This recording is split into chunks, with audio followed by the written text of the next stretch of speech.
Oh my goodness. Thank you to our chatter 912. I have been on mute for this entire time. I had like the longest monologue. It was like a 80-minute monologue. Thank you 912. That was an oopsie on my part. Big oopsies. Hopefully now you can hear. We have 2 individuals in chat. Thank you to our 2 friends in chat. And I will be a little bit mortified for the rest of the stream, but I need to set my microphone up so that I can.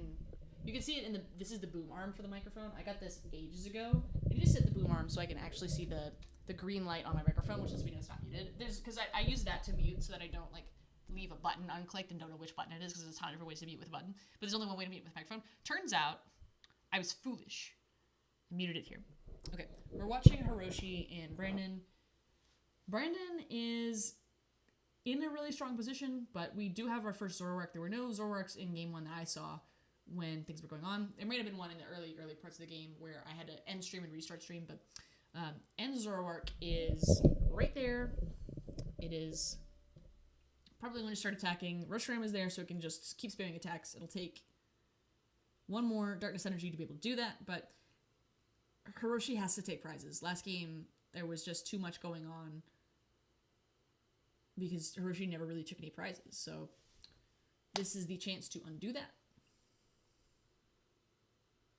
And the bad news is that Grimmsnarl is basically set up. It just needs to put down one of the Spikemuth Stadium, and then all of a sudden things are happening. Okay, corner Monkey-Dory. Monkey-Dory has been trapped in the active. Ooh. 60 off of the 2 Monkey-Dories, followed by a Frostlass, is enough to get rid of the Monkey-Dory, and it goes to the discard. Now, Zoroark is back in the active. Brandon has taken a prize. Hiroshi is now going to have to do something about this problem. Okay, Frostlass is happening. Ticks up the damage to 1. Okay, and Hiroshi draws a card. Okay, Super Rod, a Ends PP up, a Dark Energy, a Nest Ball, and a Pekka-Runt. Okay, we have the basic Dark Energy we need in order to start attacking. The problem is, what are you going to trade? You might want the Ends PP up in order to attach an energy to the bench Zoroark if you need to keep something available for, let's say, a Diva, to prevent a Diva TM play. We know one of the Diva TM is prized from Brandon, but doesn't matter. That could happen. It's one of the early prizes. I think he might have even taken that one. So Hiroshi is going to need to keep these 2 bench Zorua unevolved, which is unfortunate for the draw because, you know, more Zoroark means more trades, means more cards, but that also means more Frostlass damage and a worse Devo TM later. So instead, we are going to see a... Oh, that's interesting. We only have 30 on the Zoroark. I thought it was at 40. It looks like maybe what happened was during a Frostlass turn, it was miscounted or misapplied. Here's a Pekka-Runt. There we go, now you can hear you. Thank you, 912. I really appreciate the fact that you were paying attention and caught that before several hours elapsed, because I would have just yapped into the void. And you can see me talking on screen, so you're like, yeah, she's talking, but about what? Can't say. So I need to find a way to, like, turn this. Like, I could just put it here, and then now you can't see my face, which is extremely obnoxious. But now I can see that it's at least not muted. I could put it up, and then I have to look up and talk and, like, really, like, emote into here. But now you're looking at my neck, and I don't want you looking at my neck. I want you looking at the street. So back down it is. Switch it around. Maybe I'll like tilt it like this. I think this is as good as I can do. Now it's getting unscrewed, which is not what I want to have happen. So you can see there's still some kinks to be worked out in how the stream is operating. But I appreciate you being here. I appreciate you watching this restream completely. If you would like to join the call, if you'd like to co-cast as a co-caster, just hit !join call. That will take you to the Discord server where there is a stream. So you just join the VC. I put you in the VC. You yap as much as you like. It's a good deal. If you are not interested in co-casting, that is fine. Okay. I'm going to take a peek right now over at Discord, and I think it is about time to jam some music on. I got a copyright strike for the last one, and then I looked at it and it goes, oh, actually it's not a copyright strike. It's just the fact that we noticed there's something copyrighted, but they said it was okay for YouTube. And I'm like, yeah, of course it was. That's why I picked this music. So You learn new things every day. I didn't know YouTube had added a feature where you could have music that was copyrighted but was still okay to play. I didn't realize. I thought if it was in YouTube's auto detection, it just listed it as not copyright issues at all. Turns out it just lists only to the extent that it's prepared to do so. So, fun stuff. Let me take a peek. See if anybody's on the Discord. Okay, we have a couple of joins. So folks are definitely talking about this, because I have talked to some people who are like, yeah, where's the stream? And I'm just like, here it is. And they're like, oh, I'll come on later. So...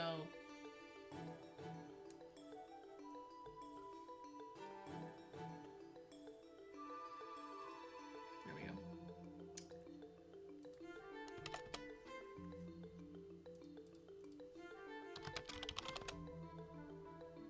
Alright, that's not right.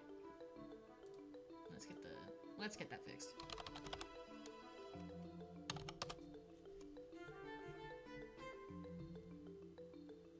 Okay.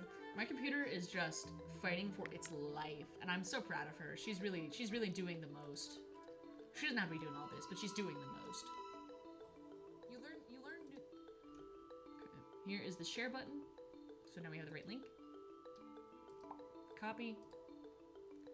Close that. Paste that there. There. The fact that I had to open and reclose stream was definitely not helpful. I would have rather it not been like...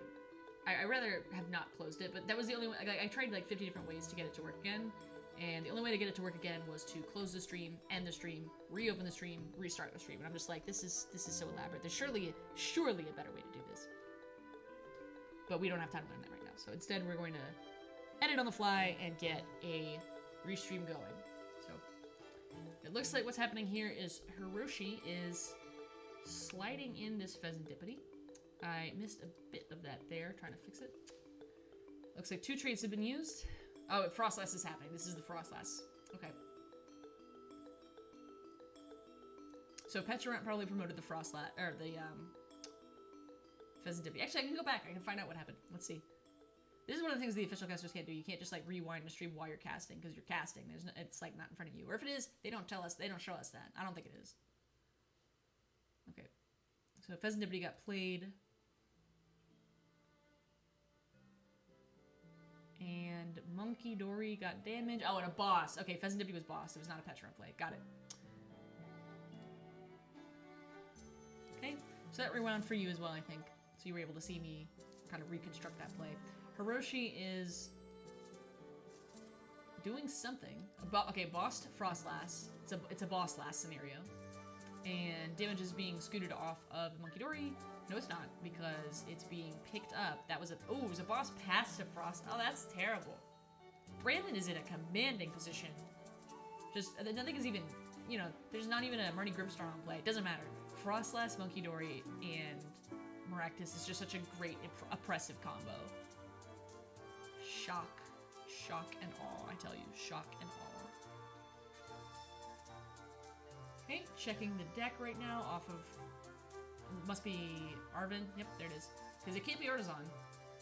Arvin's going to grab an item and a tool card, so it'll be a secret box. There it is, the A spec. It's not Hyper Aroma to go grab all those stage ones you need. Instead, it is secret box, because secret box has a little bit more sustain across the full game. And you can just use an Evo TM instead of a Hyper Aroma. So, Evo TM... Is that going straight in the discard? What are you doing? What are you doing? Oh, it's the secret box. Evo TM is going in the discard for secret box. Okay, along with an Iono and an Arvin. So those are the 3 discards in order to search the deck. We're doing a little bit of a weird order of operations here. We're just decreasing the damage on this Monkey Dory. That's, I don't see a picnic basket, so... Okay. But item, stadium, tool, supporter. We're going for a Lilies, a Air Balloon, a Spikemouth Gem, and I just saw it, a Rare Candy. So the Rare Candy will allow a Grimsnarl to come into play.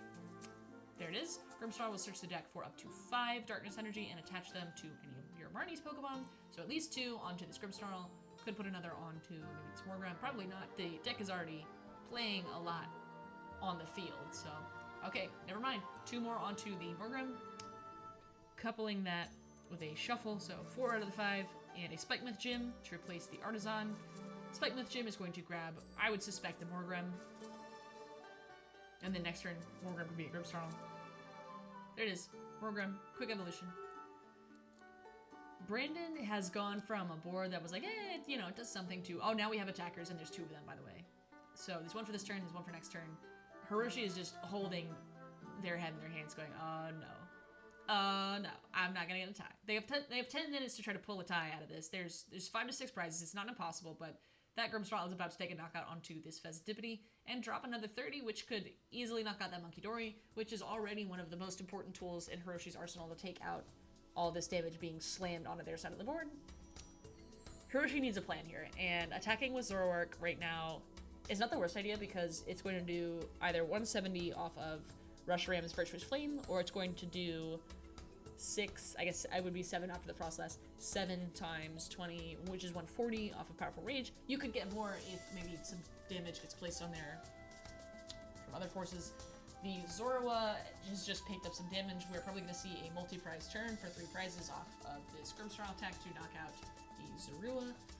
Another damage counter placed on the Monkey Dory. Monkey Dory is not at knockout, but it is very close. So all that Brandon has to do next turn is find something that can knock out for 180, which is easily this Rushram, and drop another 30 on the Monkey Dory. So Hiroshi needs a Darkness Energy on this Monkey Dory in the worst way, just to get close, and needs to deal with the Grimmsnarl, and needs to deal with the 2 Monkey Dory. I don't know if it can be done.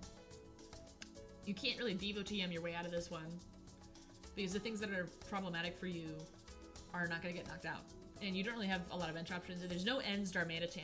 Like, if there was an Ends Darmanitan in play, Hershey would have all these options of, like, knocking out the Frostlass and the Practice, or Frostlass and get really close to knocking out the Morgrem, and then maybe have, like, a Devo TM turn, or something. But it's, I don't see Hiroshi coming back from this. I feel like Brandon has already closed up this game, and it's just walking through 7 consecutive checks to get to checkmate.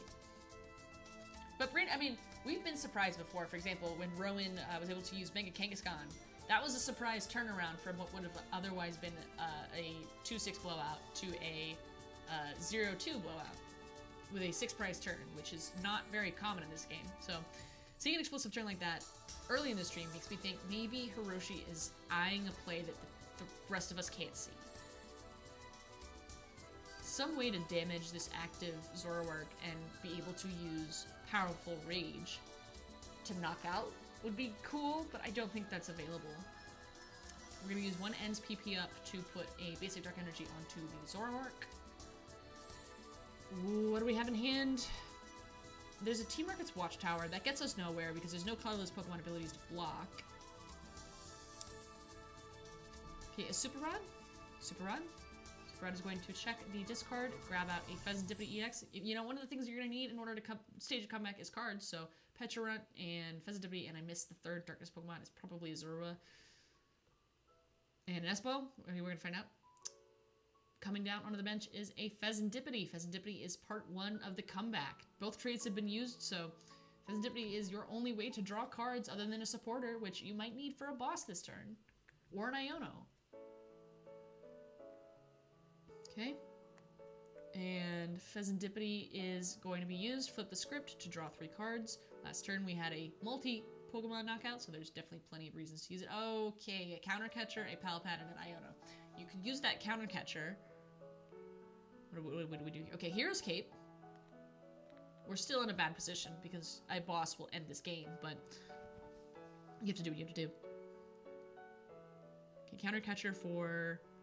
This is rough. Frostlass. So there will be no incremental damage. I mean, you have a lot of interesting choices there for the Counter Catcher. You could go for a Monkey Dory. You could go for Frostlass. You could go for the Morgrem. You know, Morgrem means no more Grimmsnarl. Frostlass means no more chip damage. Instead, you're going to have to just use Monkey Dory. And also, Frostlass shuts off future turns Monkey Dories. So if you could maybe attach manually... Okay, good, that's good. Off the Iono, we got a basic Dark Energy, so you can manually attach Monkey Dory, prevent the Monkey Dory one prize turn. That's probably your easiest route to losing, so that's good. And you'll be able to move those 3 onto the Frostlass most likely, so that they don't keep fueling your opponent's Monkey Dory. Yep, there it is. Slap onto the Frostlass. And there's a TM Evo that's just kind of floating around there, but no one's using that. That's just been attached, so it can be discarded. Okay, knockout of the Frostlass. The first prize for Hiroshi's game has been taken, and the Zoroark is going to be extremely difficult to knock out. The problem is, if a boss plays, then it's over. So Zoroark has 310 HP, needs to stay that way, and probably needs to be Turo'd up the next turn in order for Hiroshi to come back. All it will take is a boss for the Pheasantipity and 2 Munkidori plays, and that's it. That's it. That's all it takes. It's just a boss. Does Brandon have a boss? Brandon can't use a counter catcher right now. It's just gonna come down to a boss. Checking the deck. The deck is not super thin. It's maybe like 20, 30 cards. Probably a little bit over 20. There's a Snorunt coming down for the Buddy Buddy Poffin, and we still have targets for the Spike Myth Gym, so I think there's going to be a deck thinning happening here. Spike Myth Gym being triggered. Grimmsnarl in hand. Grimmsnarl will most likely just evolve, and now all of a sudden those Cornerstone masks are a little bit relevant again, because if a Frostlass comes down, then the thing can damage it, except for Munkidori's ability, which they have plenty of, so don't worry about that. But, ooh, a head shake from Brandon. Probably not going to be able to boss this turn, but that doesn't mean Brandon can't still put on pressure. It just won't be a 1-turn checkmate. It'll be a 2-turn, you know, Turo or else. All right, Hiroshi's taking the turn. It was a pass? We didn't use Shadow Bullet? That sounds wrong. Oh, maybe it was the Iono. That would make more sense. We are a little bit less able than the streamcasters to talk about what's going on live because we don't have a headset in our ear telling us, oh yeah, the players are like hearing this from the judge. So instead, this is just what we can gather from sight alone. We have only 1 sense to use, so we're going to use it to the best of our ability. And it looks like there's some... Okay, it looks like Munkidori is going to move 30 damage off of the Maractus onto the benched Zoroark, and it looks like we're setting up for a TM Devo play, which is very risky for Hiroshi because a single TM Devo will take both Zoroarks back down to Zoruas, which only have 70 HP, so another 20 damage onto the benched Zoroark EX is enough to win the game. So the next turn, the Munkidori is probably going to move a little bit of damage off of the bench Zoroark in order to keep that less likely to happen. Okay, we're going to get a other Munkidori is going to move 1 more damage counter on a Munkidori. That's going to give it a total of 80 damage, which means 30 are left, which means Grimmsnarl is able to knock it out, which gives Hiroshi 1 less tool to work with. The only thing left in Brandon's prize is that Super Rod. Probably not relevant, except, you know, you might want to use that to get a Frostlass back or something. Okay, top deck was an energy switch. That's not what you want to see, and that Zoroark is so heavily damaged. It can take a knockout return with Night Joker. The problem is there's another Grimmsnarl ready to go, just sitting there. Just sitting there. Okay, flip the script. I'm gonna go for the flip the script before the trades, so that the trades, you have better discards available to you. There's a boss. Hiroshi needs to take 5 prizes before Brandon can take a single knockout, which given the status of the Munkidori's availability and the chance of getting another Frostlass that next turn is extremely difficult. Extremely, extremely difficult. And if anything happens to that tool, that Zoroark is not exactly super healthy either. So Turo is not really the answer. Okay, here's another trade. Discarding Reshiram for 2 cards. Reshiram to the discard. Bye, Reshiram. What do we have? Anything? I'm struggling to put together a path for Hiroshi, but he clearly sees one. And it must include this Munkidori, and I don't blame him because you need to get something going. And healing to prevent a TM Vivo play is an excellent choice. So if you could get an Ends PP up, manually attach, or maybe like even something like a Janine's Secret Art.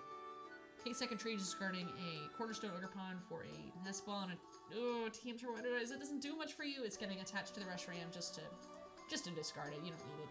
Maybe you could Iono to 1 and pray, but you're still getting knocked out by the 2 Marty Grimmsnarl next turn. This really feels like checkmate. Okay, here's an option. We could use Clutch Eviltal to trap something active. Problem is that the 2 Munkidoris are going to just keep shuffling all that damage back to you, and then you're out of luck. Okay, E-Switch. That's pretty good. E-Switch on the Munkidori. That will allow you to scoot some things around. Okay, Lily's Determination is going to shuffle the hand in, draw 6 cards.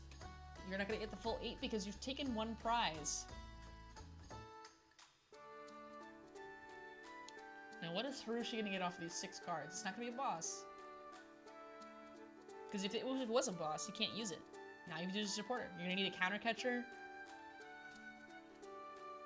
Alright, do we have the full 6 cards? Looks like it. Oh no! No, I don't like that look! Counter catchers at the prizes! Hiroshi is just struggling. There's just so... And we've hit time. Turn 0 of time. There's no way in a single turn Hiroshi could take 5 prizes. It's over. It's over. Brandon's got the set. And Brandon just takes the last knockout and that's it. Team Evo. Done. You didn't need to do that. That was a style play. Rip Hiroshi. Rip Hiroshi. Oh, that hurts. Oh, that really hurts. Brandon Salazar wins the set, wins 2 games in 50 minutes. Brandon Salazar, is he locked for Top Cut? Not sure. We'll need to see the stream record to be certain.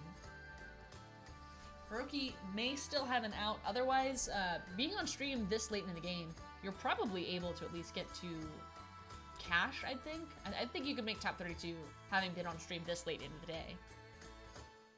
It is about 1 p.m. Milwaukee time, so close to having day 2 Swiss finished. Not quite yet. I believe we have 2 more rounds of Swiss to go, followed by asymmetric cut, followed by top 8, top 4, and finals. So lots more Pokemon to see today. Here we are. We're replaying game 1. These are some of the turns I did not get to see, but look at that. Look at the quad cornerstone solution. That, you know, that's clever. It just didn't seem to have done it. Doesn't seem to have done the job. Monkey Dory is just an incredible card this format, and I thought it was completely unblockable until I noticed that you can use Ting Lu to prevent Monkey Dory. That's like the only card in the format that stops Monkey Dory's ability, other than maybe Klefki. That was quite silly when I read that. I was like, are you kidding me? You can Monkey Dory except when Klefki or Ting Lu is in play? Who's playing Ting Lu? And then someone played Ting Lu. It was Nathan Ginsburg. So it is that dire. People are going that deep into the card pool to do something about the oppression of Monkey Dory. We're going to have a new stadium coming out in future sets. Japan has it, I believe, called Battle Company. That's like a rough English translation, but it's going to be able to prevent... It's a stadium that prevents Pokemon on the bench from using their abilities to place damage counters, I believe. Something like that. The point is, it's going to prevent Monkey Dory. That's the only thing. Ting Lu is difficult to squeeze in, and Klefki is kind of a weird start anyway, because it also blocks your own abilities, so it's not really, like, preferable. So, Swiss round 14 is up next. Okay, we have 1 more round of Swiss, followed by the asymmetric cut, top 8, top 4, and finals. So, it is heating up, and it looks like Pablo and Kyle Sablehouse are having a chit-chat with their very nice Pokemon pins. We have a Haunter and a Blastoise today, Mega Blastoise specifically. Pablo must be very excited about Legends ZA coming out. I can't tell what he's saying because we have all the casters muted because I don't want to, you know, cheat off their homework. But I imagine he's talking about how great this matchup was because, in particular, Brandon played that so cleanly.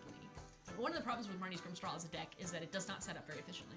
So when you're playing Marnie's Grimmstraw and you go, I don't know, Buddy, Pop, and Pass, that is maybe like 60% of your games, at least when I was playing it for some of the older engines. This new Mega Evolution engine is a little bit different.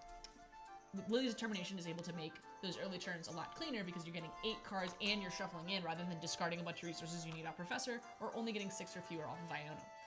So, Grimmsnarl got a little bit more of a consistency option, which means it's a little bit more on people's radars. Now, Gardevoir is less of an oppressive force. One of the reasons that Marnie's Grimmsnarl got really big in the first place was that Gardevoir was weak to dark types, and also Pokemon have abilities, and Marnie's Grimmsnarl uses both of those things to its advantage.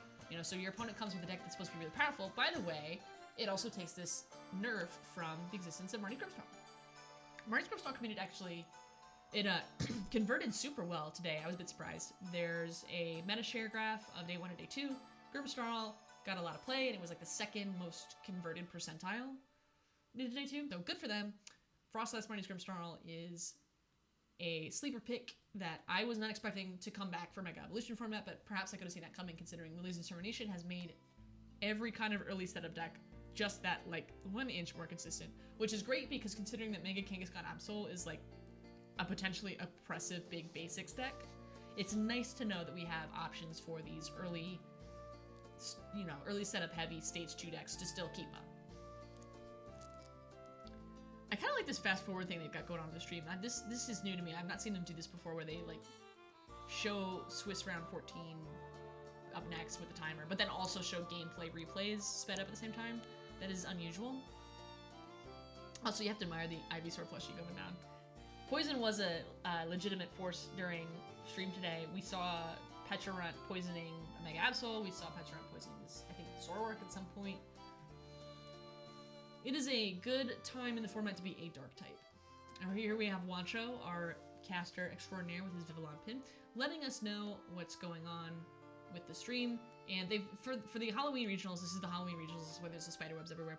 They've done this really cute thing where they're doing this camera angle tilt. It's called a cant, C-A-N-T, as in like a cantilever, where they're kind of giving you a little spin like it's a horror show. And I thought that was fun. They've been doing that a few times today. What is this? Oh, this is talking about 2017, the Zoroark Galaisapod, a different Zoroark. Our current format is N Zoroark. This one from 2017 that they're about to talk to us about is just pure Zoroark GX, which is the deck that Tord Reklev rose to fame with.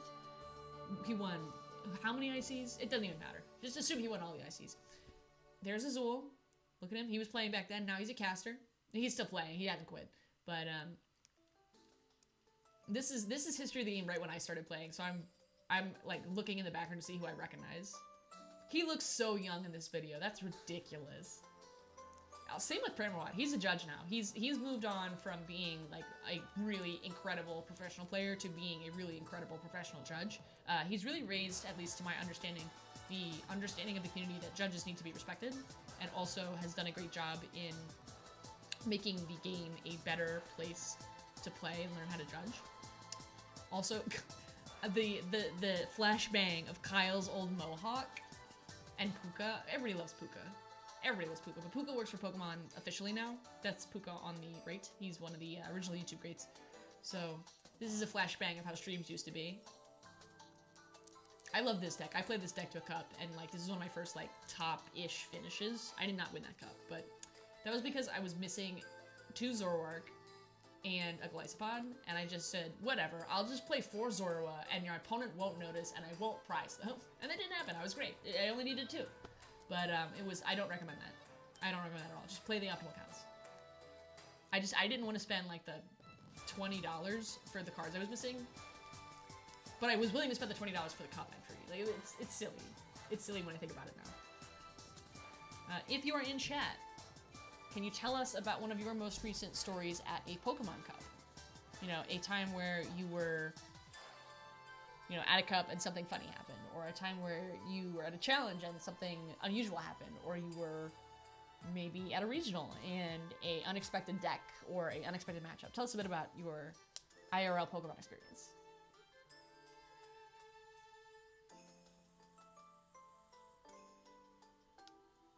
Oh! 912. Battle Coliseum blocking the Dragapult. I did not know that. That's pretty good. Only on bench Pokemon. That's true. So Monkey can still Monkey the active. Okay, it doesn't completely block. Still, Monkey is just oppressive, and I hope it doesn't stay this oppressive. But somehow I suspect it will, because that effect of healing 30 and replacing 30 is just generally strong. It's just generally strong. It's kind of like Mewtwo EX's, Mega Mewtwo EX's damage swap from like 2015, 2016. You would use the lower stage Mewtwo EX to take all the damage on yourself and switch it with whatever your opponent had. I mean, you can see this effect. I think there's a Liepard that does this now, or something like that. It's a cat-like Pokemon. And I think there's an Altaria that does this, but like not efficiently.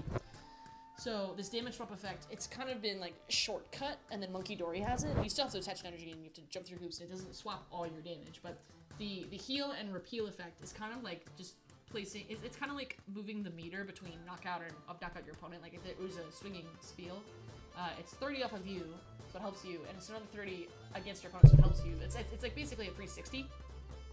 And you can get multiple Monkey Dory, and then each 60 of like net effect is 120 or 180. And it's just disgusting, because you're doing all that without attacks. And you just keep repeating it as a basic. Like, there's nothing more easy as a combo than just attach a basic energy to a basic Pokemon. And 110 HP is like a pretty good chunk. Like, you know, it's not like it's a 70 HP, like, frail thing. You could just Grimmsnarl pop, or you could just Dusknoir pop. Like, it's got some sustained power there. Anyway, Swiss Round 14 is up next in about a minute and 38 seconds, so I am gonna just very quickly check to make sure I'm not missing anything, followed by adjusting the stream just a smidge. So hang in there, I'll be back.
Okay, we are back. I'm hanging out here after messaging a couple people.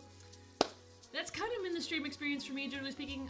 I'm trying to get folks in the door and stay in the door. That's kind of the way streaming was explained to me ages ago, and the way that most of the streams talk about it. It seems to be a exercise in community building, I would say. Except the community ends the minute you hit end stream, and so you need to build a community strong enough to sustain when the end stream button ends, which is kind of a bizarre process. Anyway, Swiss round 14, we're about to close the day out, at least Swiss, before Top Cut. Alex Szymanski versus Lance Bradshaw. Lance Bradshaw has, I think, had a top 128 before. I feel like I've seen his name. Maybe a top 64. Alex Szymanski, many of us know. He's won UIC, he's won event after event. He's playing Terrorbox, whereas across the stage, Mr. Lance is playing Dragapult, a deck that I thought was going to get blown out of the water. That proved to be false. Okay. So this may be their win it into top or asymmetric cut. Let's see what their records are. Either way, Lance is playing a deck that I think has a good Terrorbox matchup if you get set up early. If you do not get that set up early, Wellspring Ogerpon will run through you. So I would not want to be in his shoes getting clobbered.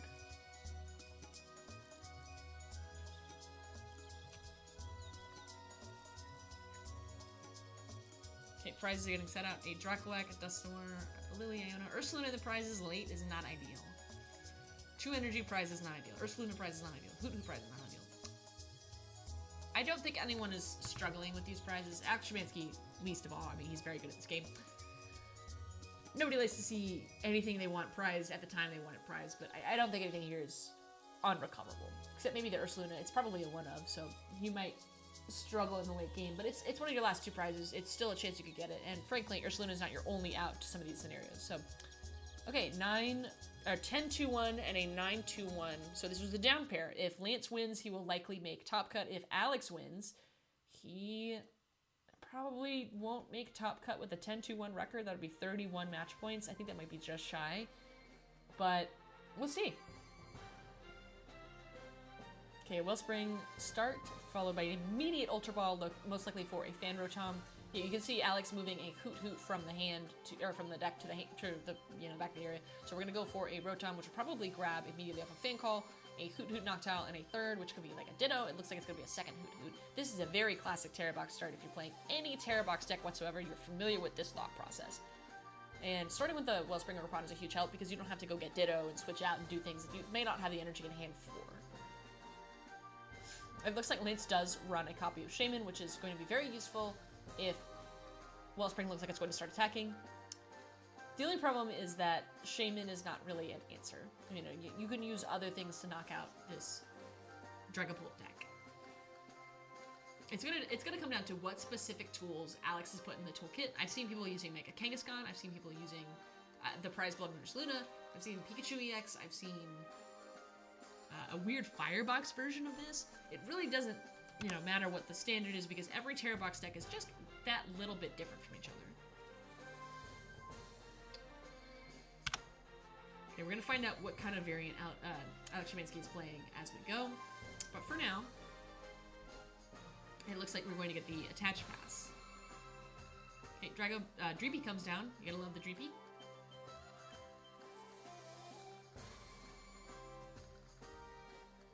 Oh, okay. Alex is 10-2-1. I thought it was weird that there was a down pair, but the stream did show that there was a down pair. Guess not. That was just a mistake. It is 10-2-1, 10-2-1. So whoever plays here probably makes Top Cut. They are at 33 match points. The winner would have 34 match points. 34 match points very easily guarantees cut. I mean, I'd say the average to make Day 2's cut, or Day 2's Top Cut or asymmetric cut is somewhere around 33 to 32 points. 31, I think, could squeeze in depending on how the matches shake up or the ties, but either way, I'm calling this a win-in for one of these two players. The other one, it might be a bubble in. It's probably going to be a top 16, maybe even a top 32. Okay, Shaman comes down. Wellspring will not be able to use the oppressive immediate donk. That's got to be a good feeling. But every time you put out Shaman, that's one less Dreepy or one less Draculak. Or one less Duskull, which Duskull has been attached, and then there's a Lily's Determination. Lily's Determination will grab another 8 cards, so Lance will most likely get all the basics that he is looking for, but we don't know. We'll have to see how the Lily shakes out.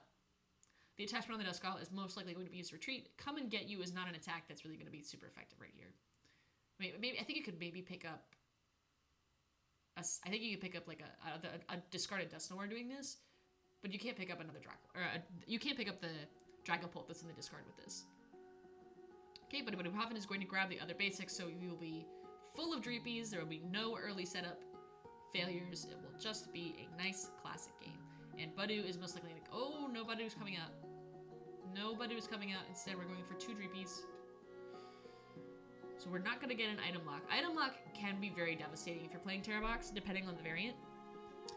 Doesn't look like Alex is too concerned. Doesn't look like Lance is too concerned about using Badu. There's Badu. It must have been in hand. There's the retreat. There's the Badu. 10 damage, Itchy Pollen. Alex cannot use items, which is unfortunate because there's a nice retreat that he just drew. There's a Noctowl. He can, however, use Noctowl to grab everything else. So a Brock Scouting could get you the Pokemon you want, or maybe not an Earthen Vessel, maybe a Crispin. You could still use Crispin and Crystal. Tools are no longer items as of a few years ago, so get a Crystal, and it looks like Lily's Determination might be the choice. Now, you can't use the Torrential Pump attack to deal damage to the basic, however, to the benched basics. However, you can still use Torrential Pump to do damage to the active, so you can knock out Badu this way. And the unfair stamp Badu play is less common these days, so it's probably not going to be too reprehensible to just take an early win, or take an early knockout.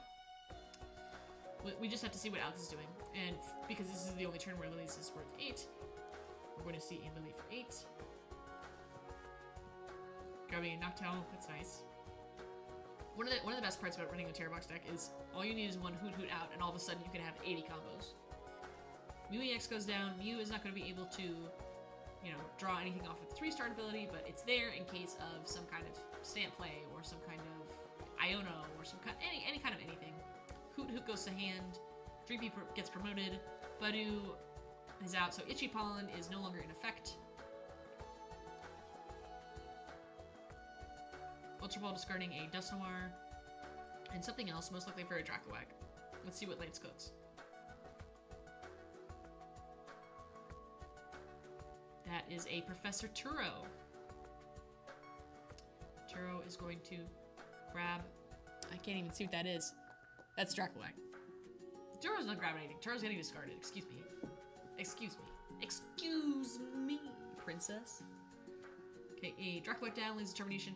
Here's an order of operations question. Do you prefer to Dracowag before or after your Lily's Determination? And Lance is most correct, I think correctly, chosen to Lily, grab 8, and then do your Dracowag. Because if you get something you like and then Lily it away, what was the point of doing that? But also, there's some scenarios where it's reversed. Maybe you want to pull something to the bottom of the deck because there's like a really good 2-card combo or something. I mean, you never really know. There's rarely going to be a circumstance where you'd rather think about the order of operations. So when you're a pro player, you make 20 different decisions in a turn, and then there's like 4, 5, 6, 7, 8 turns repeated again and again and again. So you need to make sure that you make your decisions not just with accuracy, but also with something called decision velocity. The faster you make your decisions correctly, the more decisions you can practice, and so you can actually play better if you do this in practice because you get more chances to make decisions.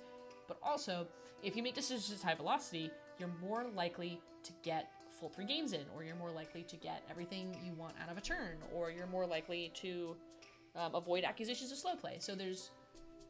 And frankly, it takes less brain power if you make decisions quicker because you're spending less time agonizing. You have more time available, which is a resource into your brain calculations that you don't get, a lot of wiggle room on. So Lance is taking his time, figuring out where he wants to... Okay, we're seeing an Ultra Ball. All 3 Dracoax are out, so it must be for either a Pult in hand or another basic or a Badu. It's Badu. Okay, we're not ready to Dragon Pult yet because we just evolved a bunch of stage 1s, so instead Badu is going to come into play. Most likely we're going to retreat into Badu and get another Itchy Pollen because we refuse in this establishment. We absolutely refuse to let Alex Szymanski use items. It's just terrible. Countercatcher is going to strand a Noctowl active. Alex is not able to say, yeah, that's a classic play. And it is a classic play because Noctowl is going to require an attachment to retreat, which would throw off any kind of Crispin double attachment play, which is the bread and butter of this kind of deck. Oh, that hand is... Ugh. We have an Iron Bundle, a Gravity Mountain, a Hoot Hoot, and some energy, and like the Noctowl is like the best card. Oh, Jamming Tower's in play. I didn't see that. I guess that must have been Lance's Jamming Tower. Okay. A Hoot Hoot comes down because, why not? You know, there's never really a bad time for a Hoot Hoot unless you need something. Gravity Mountain is going to re-establish tools, so Wellspring's tool is now back live. Okay, Noctowl is getting played, and we're gonna search our deck for two trading cards. Crispin is already at the bottom of the deck. Crispin may be a pretty good grab. Air Balloon, that's gonna retreat the Noctowl. Turo, maybe? You can get Turo instead of Air Balloon?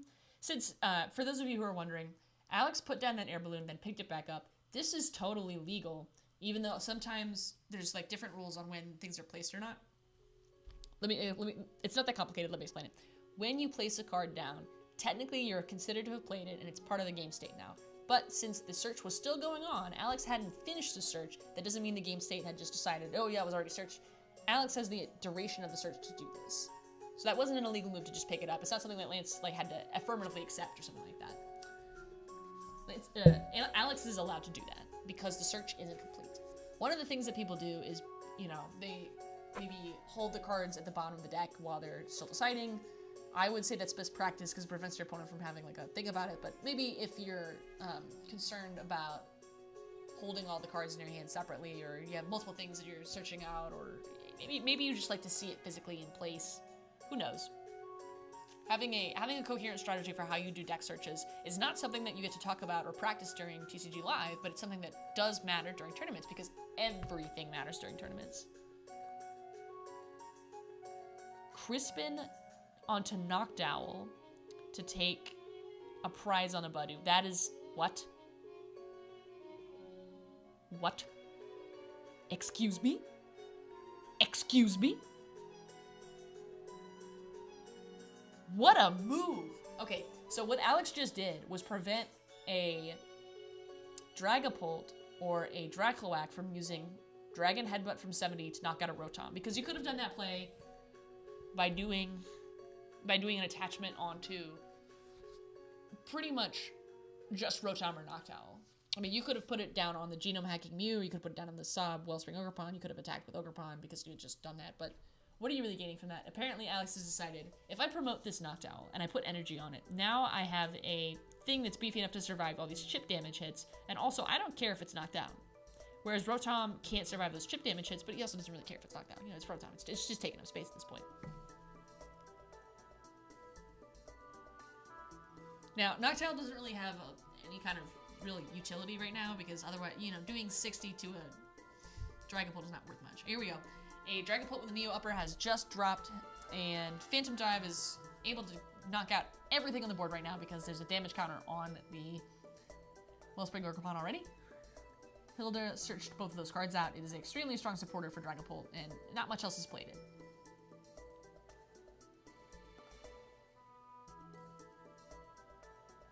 Okay.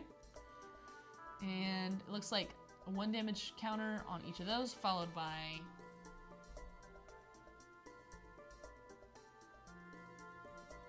yep. So a Hawlucha play made it so that the Hoot Hoot, the lone Hoot Hoot, got knocked out, followed by the Noctowl.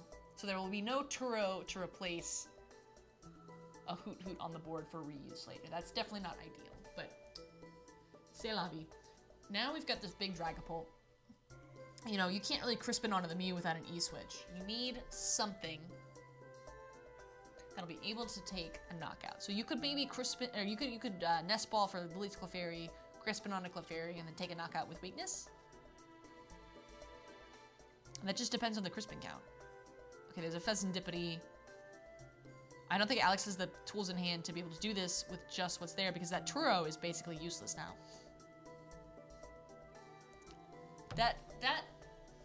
That Noctowl play was a really heavy commitment, because that used a Crispin that could have been in Alex's hand to charge up something else.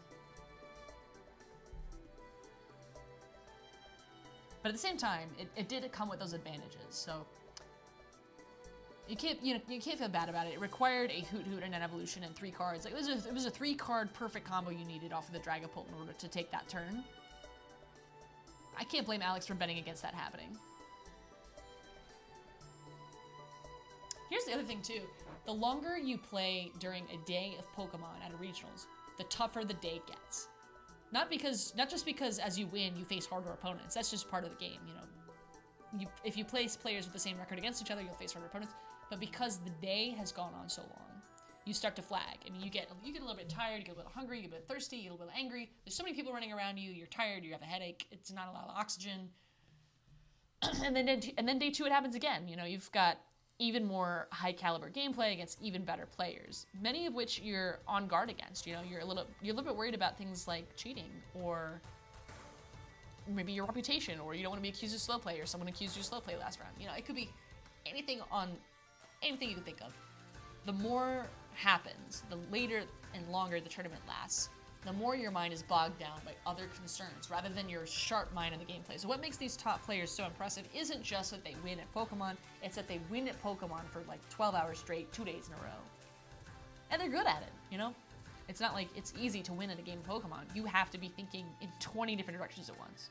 It is a wholly engrossing hobby that takes every inch of your brain, which is why so many people, like, who are, I would consider, you know, very like cerebral, very like brain driven, very logic and analytical, love this game. It is a puzzle. Every game is a puzzle, and every puzzle has a solution.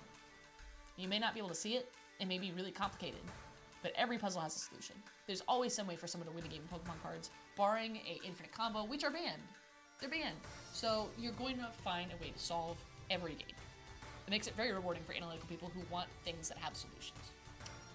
In this scenario, the solution was to just knock out all the Pokemon at the same time. Lance has secured the first win in a very quick turnaround that'll give him good opportunities to get in a Game 1, Game 2, and Game 3.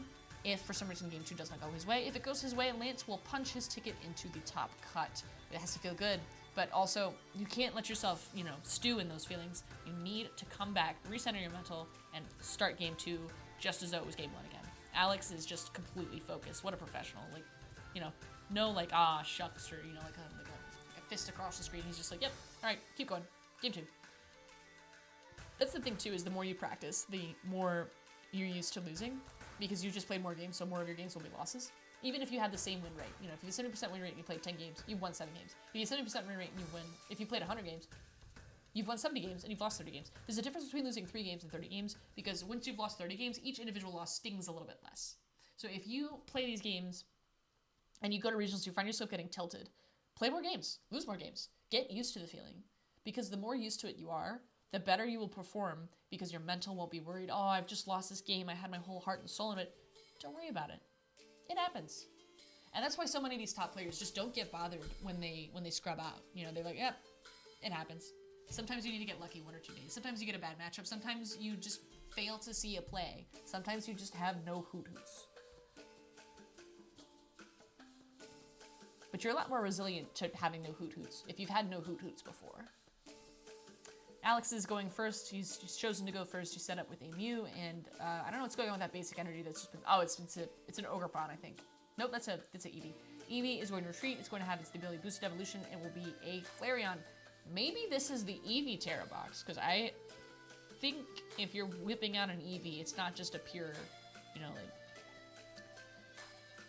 Pikachu engine. Yeah, it could be. I think this is a Eevee box list, which is interesting because we saw none of that last game.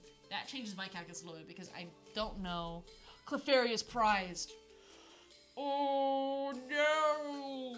It's an early prize. It's an early prize. Lance still needs to set up. Latias is prized. This is not ideal because that's one of your best ways to get Budu in the active. Not that there's aren't already a grass Pokemon in the active. And this is rough for Alex. Mostly because there's only 32 minutes left to play 2 games against Dragapult, famously a very slow deck. So here come 2 Dreepy. There's a Neo upper onto the Dreepy and an Itchy Pollen. Nope, not yet. Just pointing at the Itchy Pollen. Just consideration of itching of pollen. Okay, there it is. Itchy Pollen. No items are legal this turn. Oh, can't use that Nest Ball. Oh, Alex just has to pass. That's bad. That feels bad. Another Itchy Pollen, just a draw, pass, and go. Nest Ball, pass. Oh no! Every turn that you spend giving Dracula giving Dragapult time to set up is another turn that you cannot get your game in gear. There's a boss. You're gonna boss up the... Oh, that just feels bad. That feels so bad. Maybe get a prize off of this, this Dusclops. Dusclops can't just, like, free retreat. You have to knock it. It has to knock itself out, which could give Alex access to important tools. Okay, there's Buddy. Unfortunately, if you were to boss up, let's say, a Dreepy so that it couldn't retreat, it's a single energy attachment. Really easy to handle. Yep. There's a Luminous Energy, so you had to go at least make the most of the situation, get a prize off. The problem is you've just now turned off the Lily's Determination. Here's a boss, here's an attach, here's a pass. This is just foul. This is just foul. I don't know what you're supposed to do here. Okay, Nestball, if you're Lance, you have an Iono in hand. Do you want to use it? No, Alex has been passing for like 3 turns. You don't want to give him cards. You want Alex to just have to top deck out of it. So Lance playing that Iono is unlikely. Lance also prized 2 Iono. So I don't know if this is a 4 Iono count deck. I doubt it. I don't think we're going to see the Iono get played, even if Lance would like to have Pokemon too, because a single Fire Energy or Terra Crystal, and all of a sudden this is a different game. If Alex could have spent those turns attacking, Lance would be on the back foot. That's not happening. It looks like Alex is almost there. Just needs something. Just something. Anything. Oh, Iono's getting played. Okay, I guess Lance, on balance, preferred to go for cards for himself rather than hope that Alex top decks out. I would not have made that play as I, commentated, but I don't know Lance. Lance might think differently. 2 Lily's Determination in hand. There's a Dracloak, finally. Countercatcher, Night Stretcher. Not too difficult of a choice. I think you get the Night Stretcher here. I mean, okay, Countercatcher did get triggered, so I take that back. You might want to consider it. I would still Stretcher, but Night Stretcher grabs a Duskull. Ooh, Fire Energy in Alex's hand. That Iono may have been a huge mistake. Okay, no Itchy Pollen either, so items are legal. And Alex is going to make the most of it and attach and draw and do everything that can be done. Terra Orb is going to search for a Terra Pokemon. I can't think of one top of my head that I would want if it were me. Maybe EVEX, but it doesn't have to be EVEX. It could be something else. Okay, that looks like a no, that looks like a Teal Mask Ogerpon. Yep, Teal Mask Ogerpon will be able to draw cards and attach Grass Energy. Generally speaking, a great combo. Interesting choice. It could have been an Eevee, but it wasn't. Here's a Nest Ball. Another Hoot Hoot? Yep. Okay, 2 Hoot Hoots on the field and no access for Hawlucha. I mean, maybe this Dreepy gets knocked out. That's, yeah, now Hawlucha could come into play. So there's definitely a risk of Alex losing his Hoot Hoots next turn to a play, but I don't suspect this. I think what we're going to see is a Dragapult play, because Alex is going. Alex is attaching energy. Alex is ready to fight. And you can you can Itchy Pollen and keep setting up Dracloak as long as you like, but if you don't have any substance ready to go, you're going to still get defeated on speed. Alex is already 2 prizes up as a result of the 2 bosses played, so here's a Dracloak. Here's a Lily's Determination. Go get 8 cards. Come on, Lance. Go get that Dragapult. Go get that Dragapult. He's taking his time, breathing it in. Don't know what he's saying to Alex, but it's probably funny. Alex is nodding and laughing. I told you it was funny. This is the real hard-hitting commentary. Now, if you're Lance, you may not have to get a Dragapult here. I mean, you've got 8 cards, 2 more off of the Dracloak. That's 10 cards. If you don't see a Dracloak and Dragapult in 10 cards or an Ultra Ball, which he has an Ultra Ball, by the way, that's just statistically unlikely. There's a Festivity in hand. There's a Fire Energy in hand. You've got everything you need to start attacking. I don't see why you don't. I mean, maybe you don't want to take 280 damage off of a Carnelian from Flareon EX. Maybe you'd rather, Itchy Pollen a little bit, but I wouldn't. I think you take the Countercatcher there. It's a Countercatcher and a Dracloak off of the 2nd Dragon Recon. Oh, Countercatcher goes to the bottom, Dracloak goes in hand. Maybe there's a Night Stretcher Dream play, Super Rod Dream play. I mean, maybe there's another out to get the Dreepy. We'll find out. I'm so glad I finally got this stream working so I can actually focus on commentating. I've spent the last, I don't know, 24 hours just cooking in the soup of how to get this stream going well. And I wish I'd already done that work. You know, like when there's work you have to do that you can keep cumulative, like streaming work, like your stream setup carries over between multiple streams. Like the things I had set up yesterday, I could build on them today instead of build from scratch. Anytime you build from scratch, you're going to make mistakes and you're going to be overwhelmed by just the sheer amount of new things because you're starting from 0. When you're not starting from 0, you're starting from 1. Now you can get to 2. It takes a whole lot of more work to go from 0 to 2 than from 1 to 2. And from 2 you go to 3, from 3 you go to 4. And you may not get from like 0 to 500 in a weekend. It doesn't happen. But as long as you go 1 more and never quit, you get up to these astonishing numbers, these astonishing results. All right, here we are. Dragapult is there. Dragapult is charged, and Dragapult is going to Phantom Dive for not knockout. Not yet. Okay, Droopy goes down, so that makes more sense because we just evolved a Dragapult that takes away 1 more Recon Directive. We kept the Recon Directive, now we'll get it. Oh, there was a counter catcher in hand, it didn't even matter. Pheasantipity is not going to get knocked out, however, 200 damage is enough so that if it retreats, you could just haul Lucha for the rest. So it's 2 prizes, you just don't take them immediately, so you can keep the benefits of Lily's Determination as long as there's no Turo play, and you also get to put some damage down on the Flareon, which, by the way, Flareon's Terra kind of Terra trait means it's not supposed to take bench damage. The problem is that Draculax's ability isn't bench damage, it's damage counters. What was off the top deck? Knocked out off the top deck? What a rip. What a rip. Look at that. Look at that smile.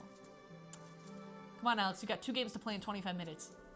And he's flying through that deck because he knows it. Turo in a Area 0. Good choices, good choices.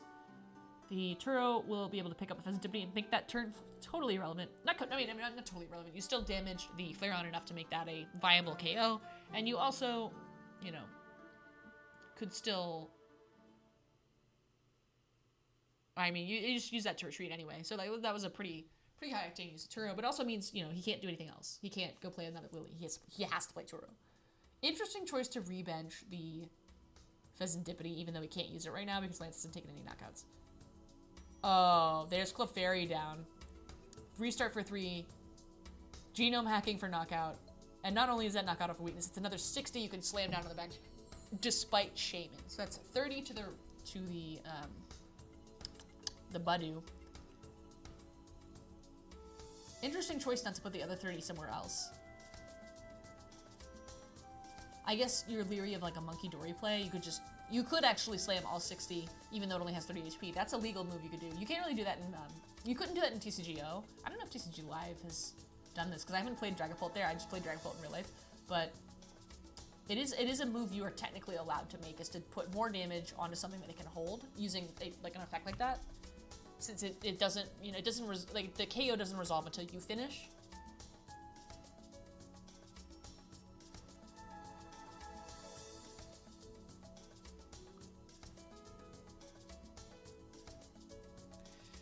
Okay, Ursaluna is in play because Alex has taken 5 prize cards. So Ursaluna will attack for free.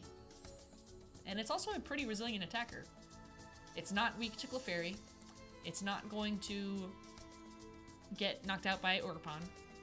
So if you can get rid of this Mew, the only problem is you have to get rid of the Flareon because it gets knocked out of the Flareon. Okay, we're gonna go for the knockout on a Mew. I think that makes a ton of sense. You need to take prizes, but you also need to have a defensive wall so that Alex doesn't take the last prize. Alex just needs a boss to win this game. Air Balloon, Noctowl is promoted because it can easily retreat. Do we have a Noctowl? Okay, we have a Teal Dance. That'll draw a card. Pheasantipity for 3. 1, 2, 3. I don't think it's a boss. Oh, that's a Noctowl. That's it. If there's a Hoodoo, that's it. Yep. You have a Hoodoo in play. You could just go get your boss. Just go get your, oh, you could just go get your, yeah. Okay. You can, yeah. This is, yep, just move on. Just move on. Game 3. Here's one of the things too, is when you're setting up shuffle and you're talking between a game, every second counts. Swiss does not stop just because your game ended, even if you're on stream. So they are going to shuffle as quick as humanly possible to try to get a game 3 in. Lance is just going, aw, shucks, I blew a game 1 win. No. You still have a game. Don't quit, don't give up, don't let yourself stop right when you're at the good part. Now it looks like we have Alex has got a little bit of a smile on his face. He's like, yes, he pulled it back out in game 2.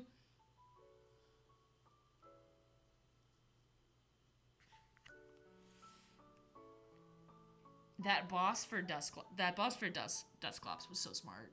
Because I was sitting there going, but no, you can retreat, or you just gotta, you can... Doesn't matter. Doesn't matter. You needed to do something, you did it.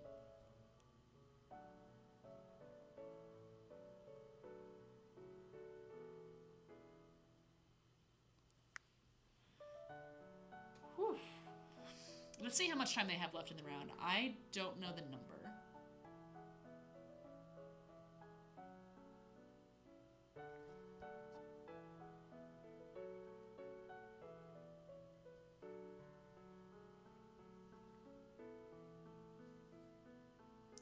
I have stream open. No chats in the meantime. Doesn't matter. The lion doesn't concern itself with stream statistics. Game 3. Okay, we have 20 minutes left for game 3. That's pretty good. Lance has chosen to go second. Enable a Badu attack. Terra Orb. Nope. Terra Orb.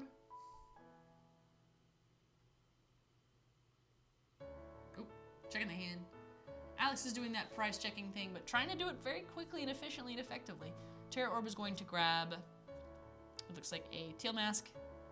Okay, prizes look good. 2 Lanes of Determination and Ursa Luna prize for Lance is not ideal. Badu prize is not ideal. Dracula, not ideal, but something has to get prized, and every card in your deck is good, so something can happen.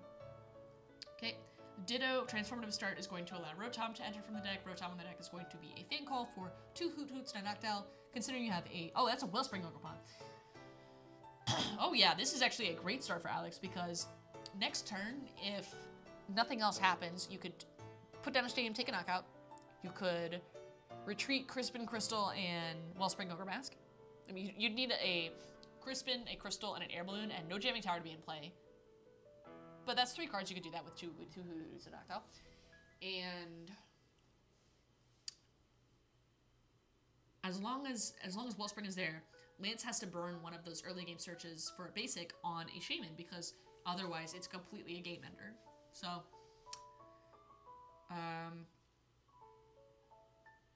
evidently Lance chose to go first because his supporter just got played. Okay.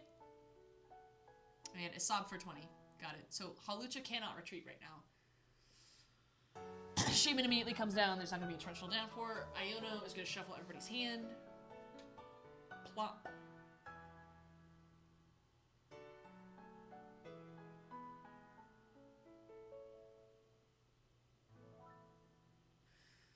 Okay.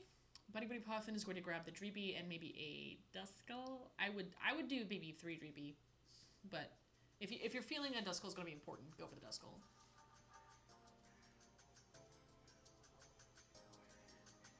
Okay, Lance is thinking. Lance, you've only got 18 minutes of thinking time. Think quick.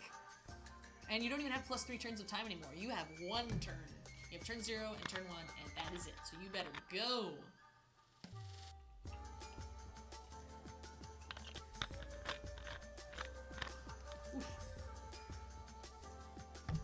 Okay, we went for the Duskull. I don't hate the Duskull rather than 3GB, because 3GB for 3-rock black is cool, but maybe Duskull is a good way to like clean up a bench spot earlier if you need to drop down Sensitivity, or it's going to be part of a balanced breakfast to take KO on a really big Pokemon. So no shame in that. A pass because Hawlucha cannot retreat. Tail Mask comes down. Okay. Noctowl is in play. Noctowl is going to search for 2 trainer cards. Alex is probably looking for maybe not another Crispin, but probably an Area Zero and some kind of second, maybe a Clefairy, maybe like a Nestball. I see you grab the Area Zero. I would too. You just don't have a ton of great attackers right now. You have a Wellspring that is nerfed by Shaman, and you have a Tail Mask, which you gotta love it because it draws you cards, but it just doesn't pay the bills, doesn't hit the damage. Okay, there's a Nestball. We're gonna go for a Latias. That's unusual. I would have thought it would be something else, but Latias is going to prevent needing to use Crispin as a switch out, which that had to hurt last turn. Buddy Buddy Poffin and a Lily's Determination. So we're gonna get the, we're gonna whiff the Buddy Poffin and then use Determination. Interesting choice to not go grab another Hoot Hoot. I guess you have 3 of them out. You don't really want a 4th. You're gonna keep your bench available.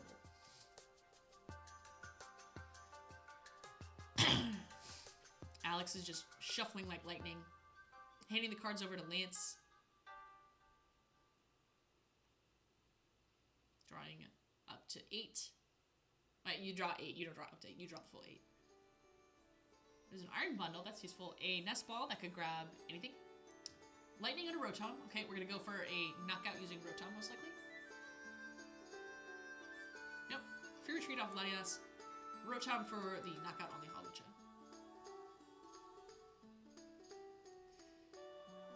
Ooh, Sensitivity does not do much for you there. King.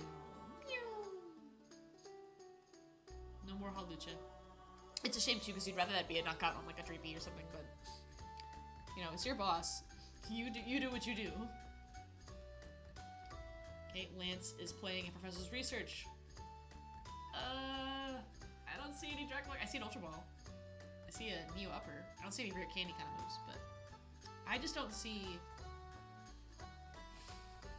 a lot other than Ultra Ball, Dracoac, and then see what you get off that. But this is a classic turn. We should like to have a Budu right about now. Okay. And there's no Devo TM, so it's not like you're gonna just do 70 off of the Dracoac and then de-evolve it later. This is not happening. Not only is Alex rocking a Turo and gonna lift that thing up, but it's just not worth it. So it's probably gonna be using the Luminous Energy Retreat.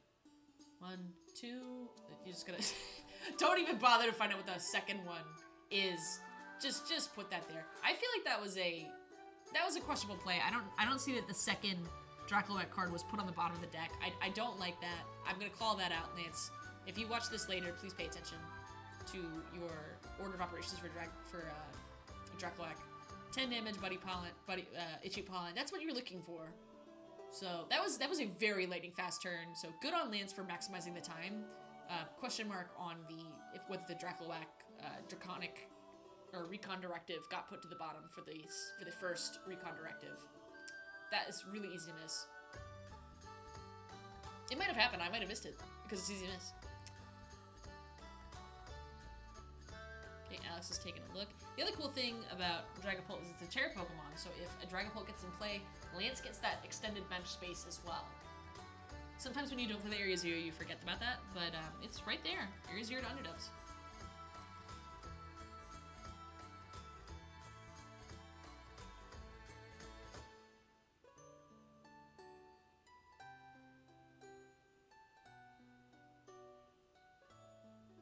Crispin is going to attach to one of the Knocked Owl, one a hand.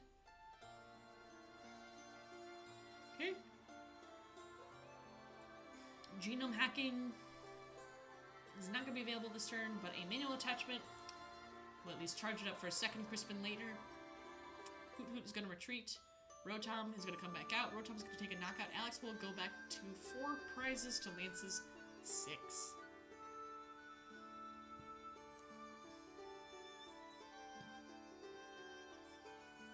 Ouch.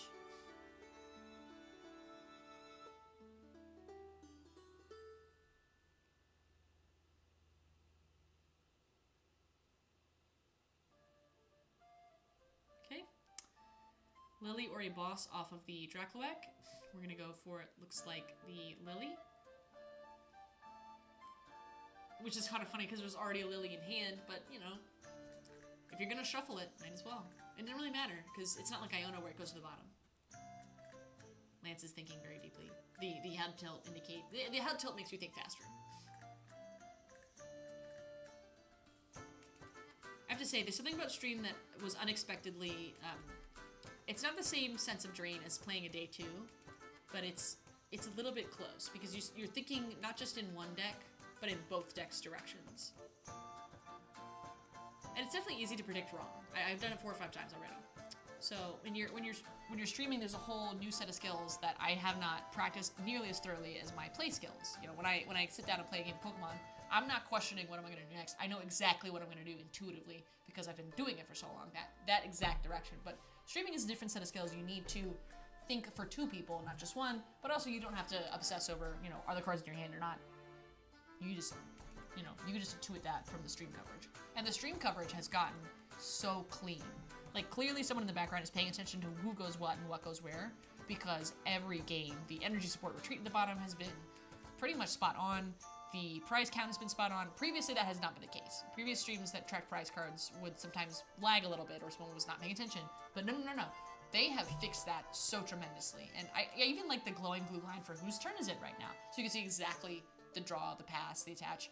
And it's probably helped by the fact that you could hear the players, and so you can get a little bit of a advanced warning. That's not something we have on the restream.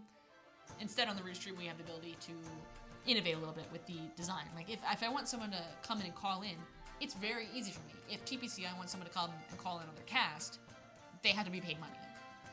Anytime you pay somebody money, it's more complicated because you have to do a whole bunch of hidden work, like make sure if they're injured, they don't have to pay for workers' compensation, or you have to do a bunch of hidden work, like if they are going to be brand friendly or not, or if they're prone to making mistakes, or if they're prone to, I guess being at risk of alienating their stream viewers. So it's a difficult step to do. Okay, one onto the Hoot Hoot, one onto the Noctowl off of the Hawlucha, which was Night Stretchered back up from the early KO. But there is already a Hoot Hoot that has 80 HP, so there's going to be access to a future Hoot Hoot. They're not going to prevent Hoots from hooting. What are we doing here? Where did that third damage go? Oh, this is the Phantom Dive happening. Okay, so Phantom Dive is going to knock out the Hoot Hoot, and it is going to knock out the Mew. It's going to be 3 prizes for Lance. Lance just needs to do that one more time, which is very achievable. I don't understand where the third damage got to come from. 2 from Hawlucha, and then all 60 would have had to go onto that 70 HP Hoot Hoot, so I don't know where the third one snuck in from. It's not the Dusclops. I'm not the only one who sees this as a little bit suspect.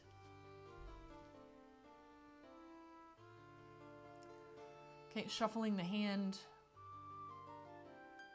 I like how the stream has survived Area 0 under depths. They just put extra bench in big letters so you don't have to, you know, struggle too hard with identifying what's been covered up. So,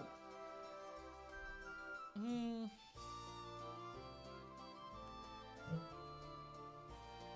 looks like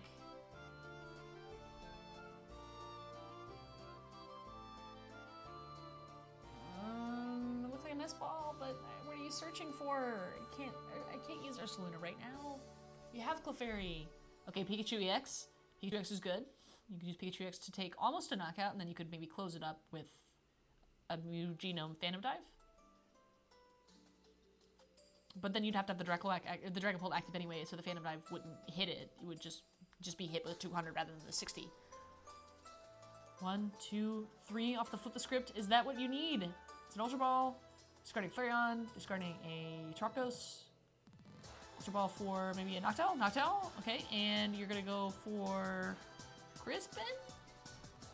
Although I'd be leery of putting in a Crispin right now, because if you attach an attack with Fairy, that's gonna make it a whole lot harder to do another retreat. Oh, you're gonna use Gravity Mountain. Silly me, that makes more sense. So you're gonna use a Crispin, E-Switch, retreat into Pikachu, Gravity Mountain, and take the last KOs. And that last Noctowl, the 2 Noctowls will go away and get rid of some serious special liabilities, so even if you're able to recharge another Dragapult next turn, there won't be juicy targets.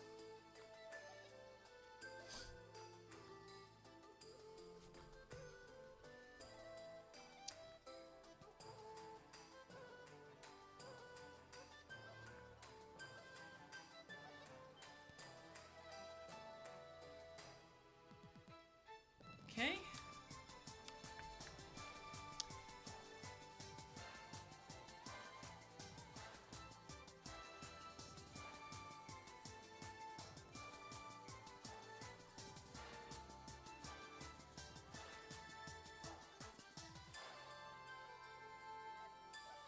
If you are on the stream and you would like to be a co-caster yourself, just hit !join call.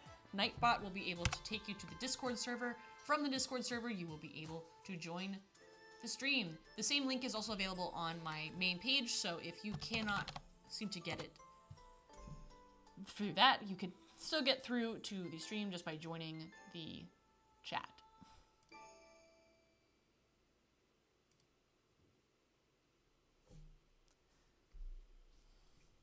Okay, we see a shuffle, checking the hand, trying to figure out what to recon directive for. Plenty of access to a Dragapult, I would suspect, off of either a Night Stretcher or something else. Choosing to grab a Luminous Energy. Another one for either a Lily or a Countercatcher. Countercatcher is live right now, so that could be useful.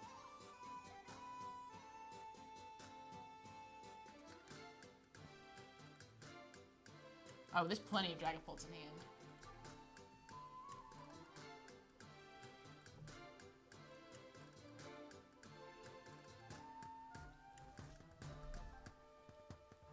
The other rough thing too is taking a Phantom Dive this turn would mean not only the knockout on the Clefairy, but also damage counters spread all across the board, which is full of juicy 2-price targets. Jamming Tower is going to get rid of Gravity Mountain. Alex has only taken 4 prizes, so a single attachment is necessary to use Ursaluna.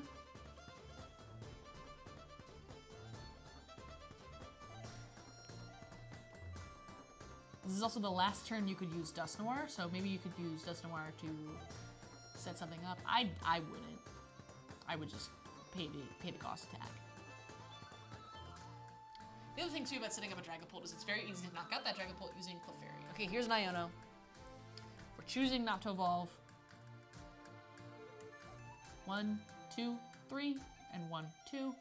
Turo, Psychic, and Hilda. Not too bad. You can use Hilda to grab, but you don't have any more energy to attach. So here it is. Ursaluna is going to knock out Clefairy. Now you need something that can take care of Ursaluna. You could do it with Pikachu.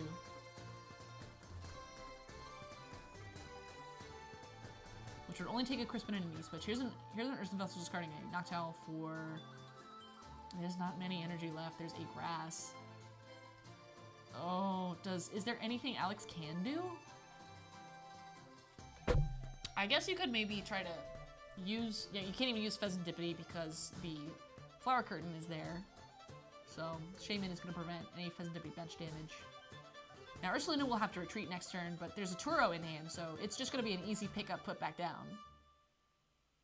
Flip the Script doesn't really help. I mean, the Night Stretcher's good. Okay, the Crystal's good. So you could do Crystal, attach E-Switch if there's an E-Switch, and then use Pikachu, and then that's the game.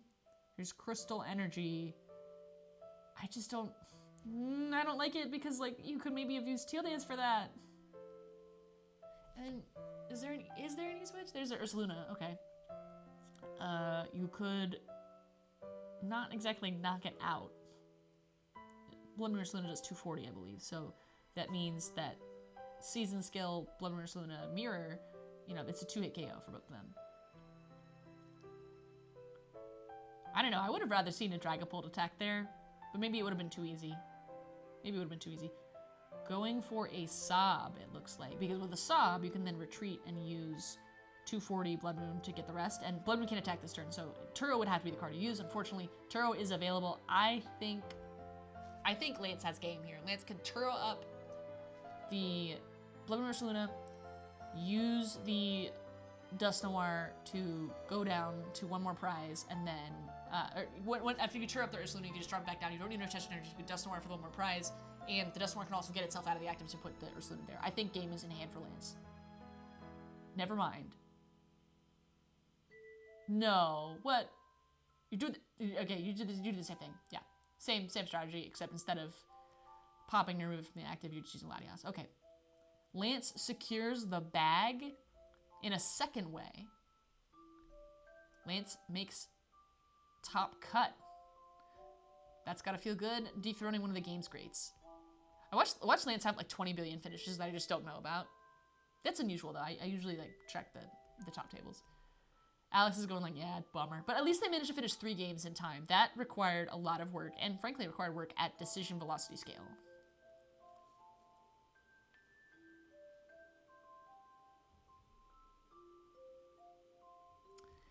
That is easily another 20 championship points right there, if not possibly an auto invite to Worlds after winning asymmetric top 8, top 4, and finals. So we will find out. They are replaying the Gravity Mountain turn. And with that, we are about to go into Top Cut, so I am going to very quickly make sure everything is in order so we can stream all of Top Cut, preferably as uninterrupted as possible. Can't guarantee it, but we'll do our best. So I will be right back.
back. Okay. So, it's been quite a little bit of time. We are gearing up for asymmetric cut. I personally made sure I got a lot of ducks in a row in order to be able to stream continuously for the rest of the time. I got my snacks. I got my beverage. For those of you who are curious, I'm drinking water. You definitely... Wow. It's there. You just... I'm invisible now. Oh, there it is. It says vinegar. It's water. It's a lie.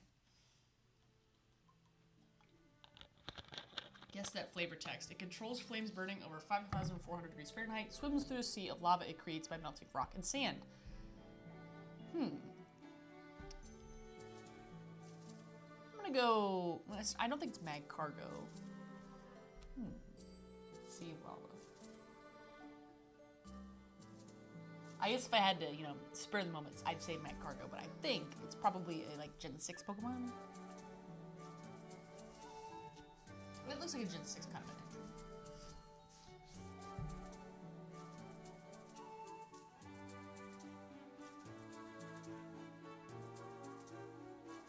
What are our co-casters guessing here? Azul and Chip. Give us a fire type. And it's not Charizard.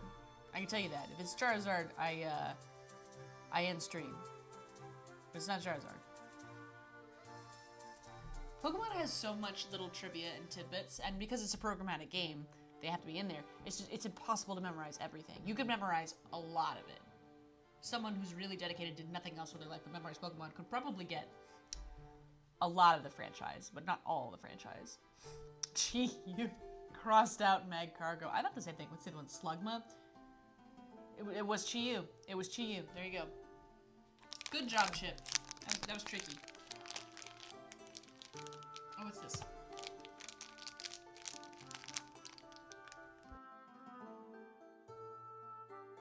Chat, my cat has gotten into something she's not supposed to be touching. Excuse me for a moment.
Okay, ladies and gentlemen, we are back. We're still guessing flavor text live. Something that swallows snow clouds and attacks with blizzards. One eats a lot of water, something like a lapras maybe, but maybe it's not a pelipper. What's a good water type this could be? Vanillux or Chip is good at this. It could be Vanillux. I can't even read his answer. Is that Blastoise? Buddy, it's not Blastoise. Be for real. I guess it's a Vanillux. I'm gonna go with Vanillux. I think that's a good one. Look at Chip, just the... Chip must go to Caster's school. Maybe teaches a class, because Chip just seems to know all this flavor text, and you only get that because you're purposely looking for it, because you're not worried about gameplay, you're worried about accuracy. And that's a whole different standard. I wonder if Chip has one of those perfect memories. Final score Chip 9.5 to... Oh, that's cruel. That's cruel. You can't do that.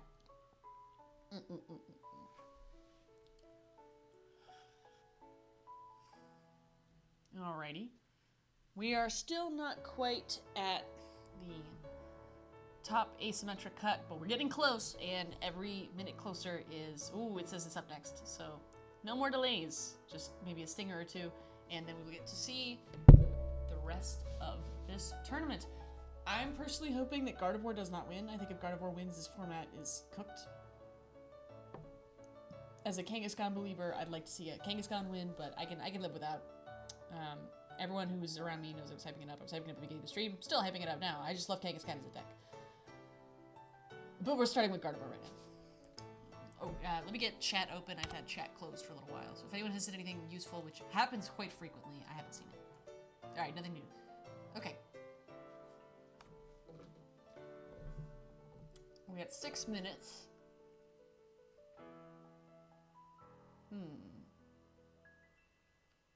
I think it might be time for a segment. I think it would be pretty fun to play a short game. The short game is not necessarily a game of Pokemon TCG. Instead, it is a game of guesstimations. I'm going to pick 8 decks that I think could make the top 8. And for as many decks as make top 8, I will add something to the stream. Let me see. I think a new stream element for each deck I guess correctly that's in the top 8. So I'm going to type my top 8 predictions.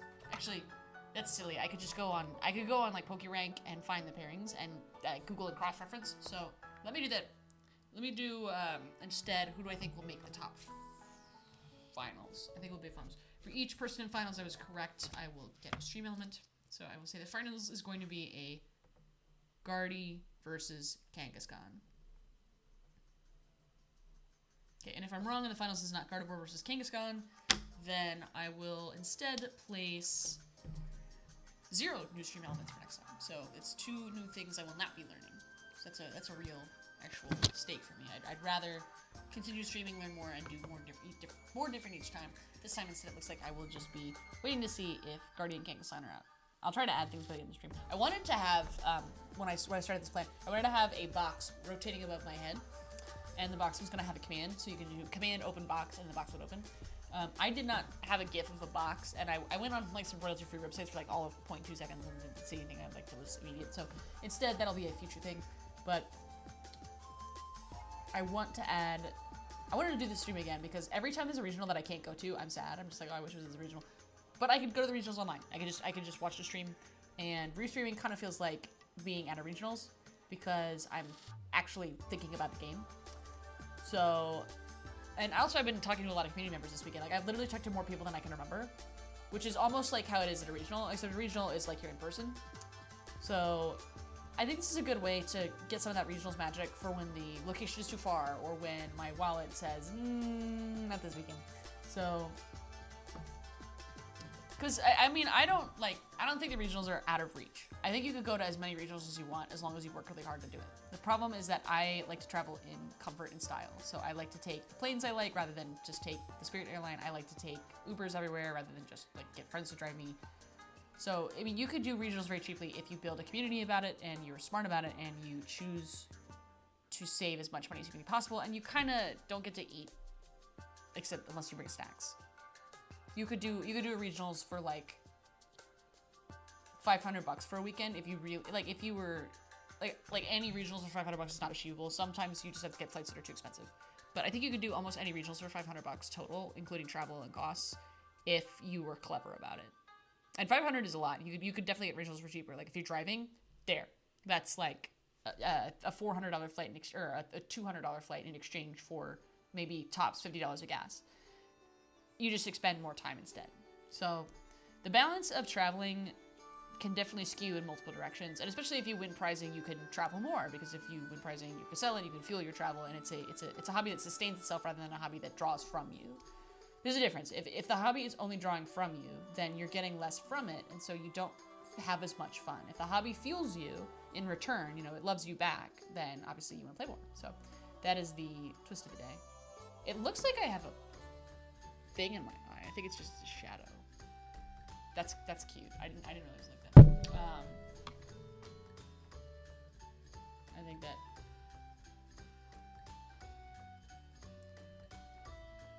Okay, that's the best I can do to get rid of that shadow. It looked like I had a black eye. I don't. I'm me. It's a little bit oversaturated, but whatever. We are learning this weekend. We're learning. You get 2 minutes until the. I guess we'll see either a match an asymmetric cut, or they're going to just show us something, or they're just going to show us top 8. I don't know if we're going to see asymmetric cut or top 8. I think there's an asymmetric cut, and I can find that out. That's the other cool thing, too, this weekend, is people remind me, yeah, you can find out all this stuff. Like, you're not pulling it out of nowhere. You could just go online, and there's so many new tools and so many resources that did not exist 5 years ago or 7 years ago that you can now use. Let's see what Poker Rank is telling us.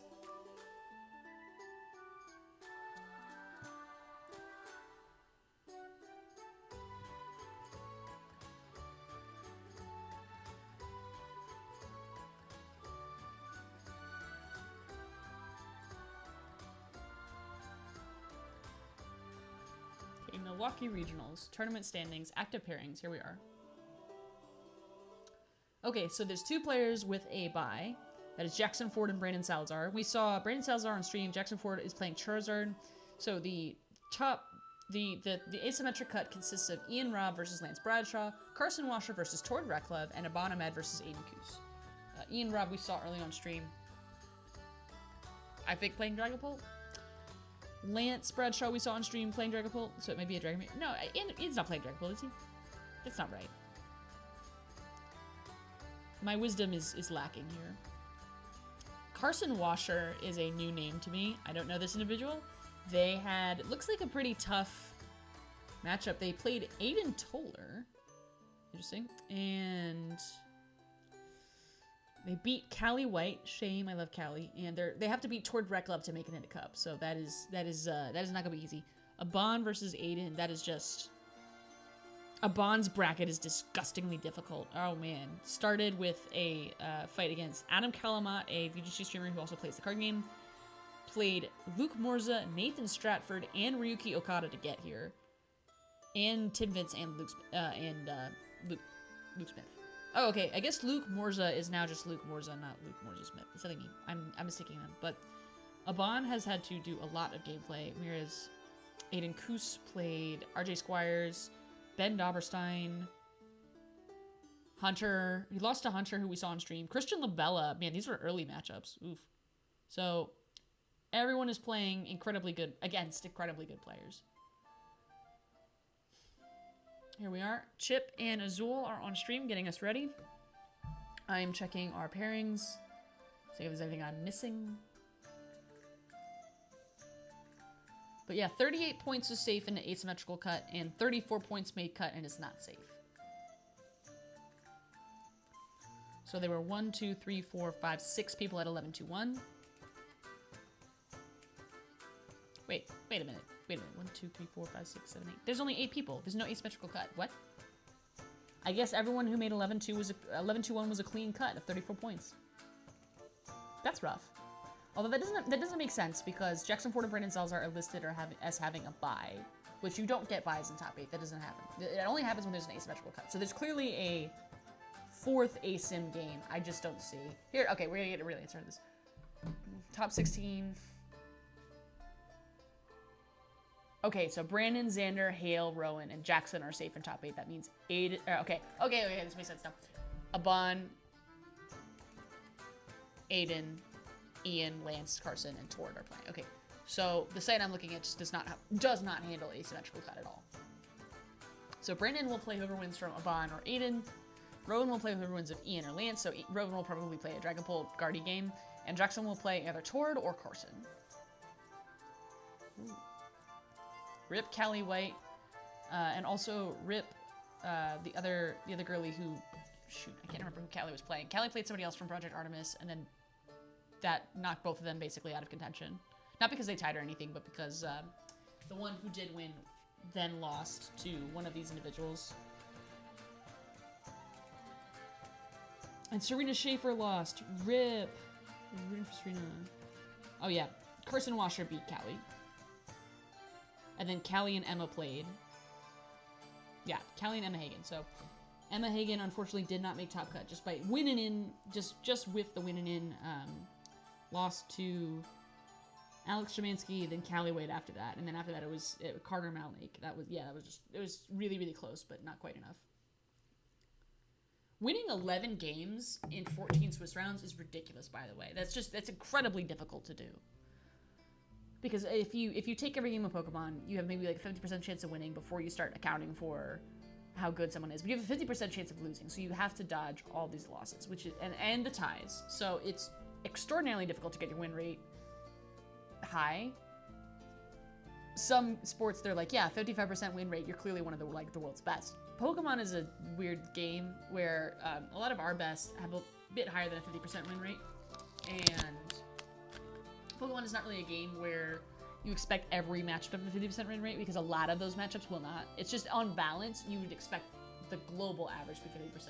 And for a tournament, that may not be the case. You may have the meta sauce, in which case your win average should be higher because of the meta check that you pulled. Successfully, I might add.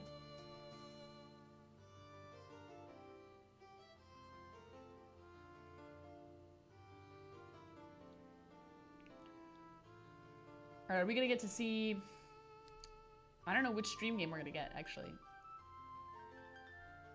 Xander, Hale, Rowan, Jackson, and Brandon are all just kind of like chilling in the background. Like, ah, yes, Swiss. Meanwhile, everyone else is just like, eyes. Oh, okay, we got Tord and Carson Washer. This should be entertaining. Tord is well known for winning events, so Carson is definitely the underdog here. We're gonna root for Carson just out of sheer, okay, here, 2023 Yokohama, 5 times IC champion, 2 times IC, 3 times regionals, whereas Carson's record is a senior finalist, a senior regional champion, a regional top 4, and a regional top 4. Okay, so Carson is coming out of seniors, that's what it is. Carson is clearly a skilled player, it's just that experience comes from a different division. So Carson is at the highest stage of the game now. Does he have it? Against Tord, the alleged all-time great. I say allegedly as though Tord is not excellent. Like, if I had Tord's record, I'd be like, I'm the greatest person of all time. It's just, Tord's record is incredible. It speaks for itself. 5 times IC champion just does not happen. It's just Tord does not have that Worlds finish. Which is, by the way, incredibly difficult to do. Finishing in the top of any tournament does require a little bit of luck. I mean, you've got a ton of skill, but you've also got to get a little bit of luck. You can't hit your worst matchups. You can't have a bad day. You can't have something unexpected come and destroy your day. It's really easy for a single misplay that you cannot possibly have seen in advance to mess up your game, because so much of this game is unforeseeable. The game is both a puzzle and a mystery. It's a puzzle in that every game has a determined ending. It's a mystery in that you don't know how you're going to make sure your ending is the one that you were aiming for when you started. So I'm rooting for this Kangaskhan Absol deck list. We're going to get some really good gameplay of it. We're going to get to talk about the individual plays that make it a good deck choice. And Tord Celebi is next to him, a little crochet plush. He loves Celebi. That's one of his favorites. Rowan does not have a similar. Instead, his phone is touched on the side of the desk where he is. So we're going to see who has what it takes. Is it Tord or is it the new heads? This should be exciting. Also, I just dropped something. Well, it's gone forever. Okay. Tord, do your thing. Okay, Carson's playing Dragapult. You can see it in his hand. Note that the stream graphic didn't also show this information.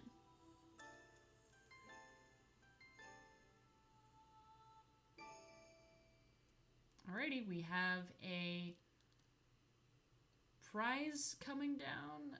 No obviously bad prizes for anybody. Maybe the Psyduck being prized is relevant for Tord, but Dusknoir is not going to get used early. And it's one of the first prizes, so he's probably going to take it before it's too late. Unlucky Dory and the Buddy prize is not great for Carson, but it's survivable. And the Lily Bean prize is survivable as well. So nothing here like the triple Nest Ball prizing or the triple Lily prizing or all 4 Gardevoir, you know, nothing like that. Count Connor actually got knocked out, I believe, of day 1 in that his last game had 2 Gardevoir prize, which was unfortunate for him, fortunate for his opponent. His opponent is not in Top Cut. That's what it is. So Carson versus Tord, shaking hands. Who's going first? Looks like Tord's going first. He just drew a basic darkness energy for turn. Precious Trolley directly from the hand. What a great start. That means Tord's going to be able to set up as much as humanly possible. And frankly, I'm glad that Tord's not going second, because if Carson had no basics, it would be very easy for Tord to donk. Not necessarily with Clutch, but...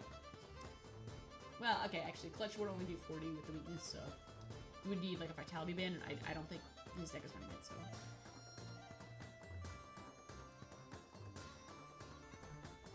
Checking the hand.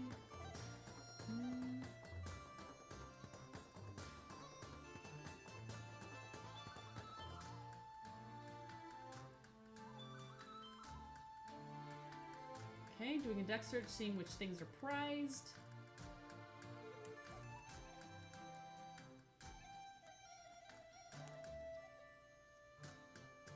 There should be another 60-second deck search. That is about the time. While we're talking about deck searches, let's go through prize checking as a general exercise. Let's say you were prize checking for your deck. There are 4 or 5 different ways you could really do it. I mean, it's at its core, it's not that complicated. It's, do you know what's in your deck, and when you shuffle through, do you keep track in your mind of what things are or aren't there? Here's the other thing, though. There's different levels of detail. If you're Tord, you're making sure you know exactly which 6 prizes are gone, and there's no question about it. You're not gonna mess around. By the way, there's 2 Monkey Dory, a Kangaskhan, an Absol, and a Latias. Very classic. But if you're going for your deck search, you could do it differently. You could say, I don't need to know what all 6 of my prizes are. I just need to know that this one of boss is my prize, or I just need to know that I have 8 energy. You're allowed to set less complicated prize requirements for yourself. And in fact, that's probably one of the most humane ways to do it while you're still learning, is to just say, I won't know all my cards, I'll just know if these 3 are, or these 4 are, or these 5 are. In each game, if you get a little bit consecutively better, all of a sudden you're a really good player. So, you know, don't strive to go from 0 to 100. Strive to go from 1 to 2. Because 1 to 2 is way more doable than 0 to 100. And from 1 to 2, it's really easy to go from 2 to 3. And 3 to 4. So, Tord has found a Bravery Charm, and it looks like a Mist Energy, so Absol cannot be, you know, affected by any effects. Here we go. There's a Drippy and a Buddy Buddy Poffin, so that'll be plenty of basics available for Carson to choose from. So it's just going to be a matter of which ones, and can we get a Badoo in the active?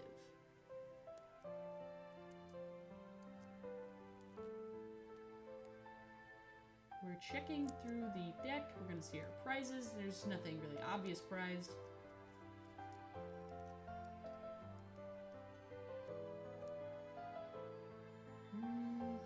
Some Dreepies.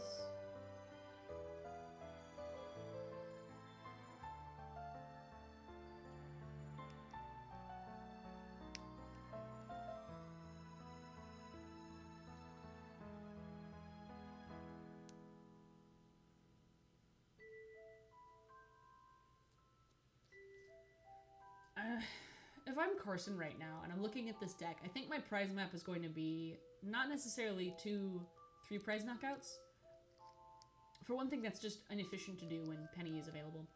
It's more, you want to take at least 1 3 prize knockout, and maybe the rest is the Monkey Monkey Yveltal. That's probably more achievable with Phantom Dives, but you may not have that option. So, I mean, you could use, because it's going to take 2 attacks to knock out a 3 prize Pokemon. So you need 4 attacks total to take 2 3 prizes out, and of those 4 attacks, you have to hope that at no point is a Penny played.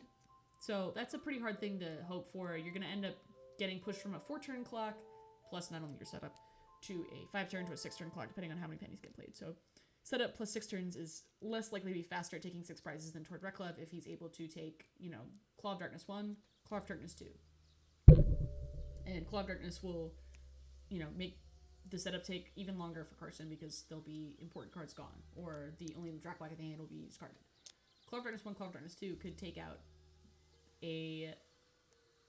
Actually, it would take out a Dragapult, but it could also take out 2 1-prizers. So you would need 4 Claws of Darkness in order to get that. Or Mega Kangaskhan could, in a single turn, in theory, knock out a Dragapult. You never really know. It's a 12% chance, so it's unlikely. But Rowan didn't have to, worry about it being unlikely. He did it at 25% odds, so could have it again. And a Jacques coming down, it looks like, to draw 2 evolution cards out of the deck. The deck is being shuffled, and after the deck is shuffled, it's being passed over. So after this, we're going to get to see how Tord Reklev attaches energy. It can't all be missed energy, Do we have a Budu? I didn't see one. I don't think we're getting one. His hand is just Pokemon. Which, fortunately, because this is Dragapult, those Pokemon will draw you cards, so it's not a problem. There is a top deck that's got Tatsugiri. Very nice Tatsugiri. I had one of those Tatsugiri. I traded it for who knows what. Some, staple I needed. But Tord is thinking. And that Tatsugiri's ability attract customers. Once during your turn, if this Pokemon is your active spot, you can look at the top 6 cards of your deck and find a supporter. So it is kind of like the Wishing Star Jirachi, except it grabs supporters. And it is a really good pivot. 70 HP is not a lot, but it's not also, in your way. There's showing Psyduck on screen, even though this is his prizes. Tord is shuffling through with the Arven, gonna grab the Turbo Energize, and can't grab an energy, but you could get a Vessel. You just need something in order to be able to use the Turbo Energize. So what item is Tord gonna get? If there's no Vessel, then there's really no Vessel. I mean, you can't go get an energy off anything else. And Penny is not, Penny could lift up the Absol, and then you can't get, Penny's not an item, and you can't use it because you just discarded it, so never mind that. We're gonna get a Turbo Energize. Come on, show us a Vessel. They're not all prized. They're not in there? Tord's making a face. Come on, you gotta have something. That looks like a Vessel to me. Yeah, that's Vessel, of course. Oh, and there's a basic Dark in hand, so it's not a problem.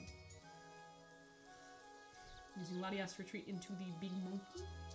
That'll let you attach energy to the monkey and use the Turbo Energize at the same time, so you get 2 for 1 value off that same energy card. Now all of your monkey door returns will be, 1 less attachment you have to do.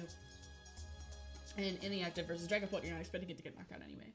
So good value, same card. Turbo Energize is going to grab out some energies to attach to either the Absol, most likely the Absol, or the Kangaskhan. Looks like it's going to go on the Absol.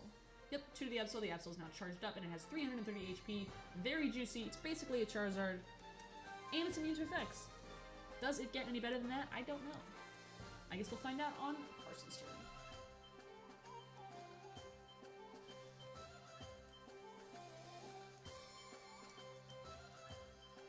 Carson is taking a look and dropping down 2 Draculak. That's kind of the only draw cards, so these 2 Draculak need to do work. That is work with an E, W-E-R-K. Here is a Dusclops. Dusclops will be able to remove itself from the active and also put down a very cheesy 50 damage somewhere if you need it. Choosing to play the Iono, I think that Iono was off the top deck because they handled all Pokemon before then.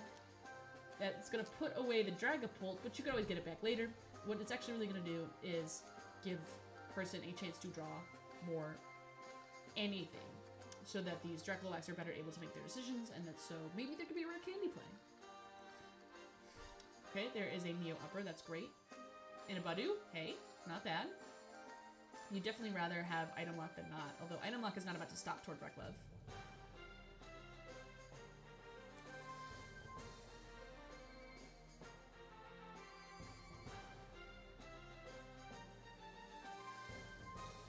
Okay.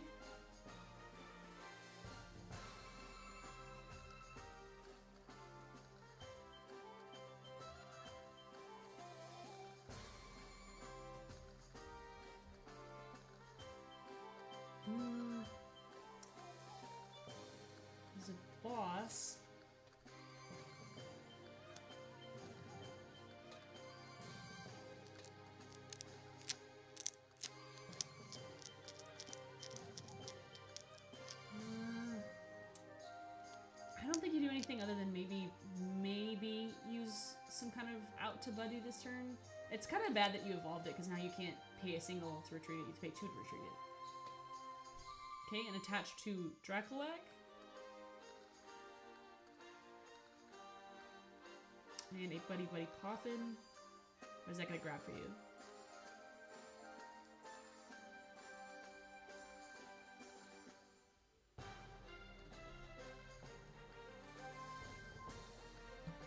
Another Duskull. Okay, that's something. I'm going to pause the stream music. It's starting to bother even me. So, we've looped that for 2 days straight. I think it's okay to shake it up a little. I didn't really build a super extensive stream music catalog. I was like, oh, I'm probably not going to play music for most of the time. I'm going to be talking most of the time. Lies and slander. There are so many things that go into building a good stream experience. It makes me really appreciate the mainstream. Like, for example, in mainstream, they've got all this overlay, but they also have to have someone in the background who's effective at using it. And that is a lot of attention. That requires more than one person, because no single person, I don't care how expert they are, no single person is perfect. And the stream has honestly been close to perfect. So I would say they've got a good team back there running the stream. Whoever is doing the overlays is doing an exquisite job. My understanding is that sometimes the non-talking casters that do it, well, they do a great job. And on top of that, it took work to set up an overlay that was capable of running that quickly. I mean, you had to build something that you could just search up cards, and the cards, programmatically show what's the HP, what are the attacks, what's the ability called, what are the names, are they in the right spot on the field? And then when the stadiums come into play on the top, they show a little background that's part of the art. And then they pop in these cards, they have energies and prizes tracked, and those are things that used to not be so intuitive, and now they are. And it makes you wonder, how much higher can this stream go? What else can they start to add? And frankly, there's more they could add. For example, if you are a viewer and you want to understand what these cards do and you don't know what they do, you have to listen to the casters explain it, and you can't really control that. You could go Google it, but you want to hear it explained by someone who knows what they're talking about, because a Google could be wrong. So, I mean, if you could have it interactive where you could click a card on stream and it'll show you what the card does, that would be flawless. That's really hard to do though. I don't even know if YouTube or Twitch are equipped for that. So rather than a stream that can analyze chunks of the screen to tell you what a card is, maybe some kind of magnifier option. Some way that you could zoom in dynamically to the stream to the cards that are important as you need them. But then you would need to have the rest of the stream visible at all times too. Instead of showing the prizes like this, there's just too many things that are too small to show on screen at the same time. You can't get all this information on one monitor. I'm not saying a dual monitor stream works, because the viewers are not gonna have two monitors. Some of them are on their phones. It's such an information dense game, and it's so rich that you can't get it all on screen at the same time. Which is unlike in VGC, where the things that the players get to see can all fit on the same screen, because you can see the attacks, you can see the damage, and the HP. And that's what really matters. You get the status conditions, maybe not the stat reductions, but you get the status conditions, you get the stat reductions. Here is a Draculac. Very hesitant on that Draculac for some reason. Jamming Tower, another Draculac. I don't think this is tough. I don't think this is tough at all. I think you take the other Draculac, so you could just evolve another one. Why would you rather have a Dreepy when you could have a Draculac? You have a Draculac. I mean, maybe you want to Droopy if you want to very candy up, but in this situation, we've already passed a turn. There's 2 other Draculacs that evolve. Don't worry about it, just get your Droopy up. Okay, Draculac number 3.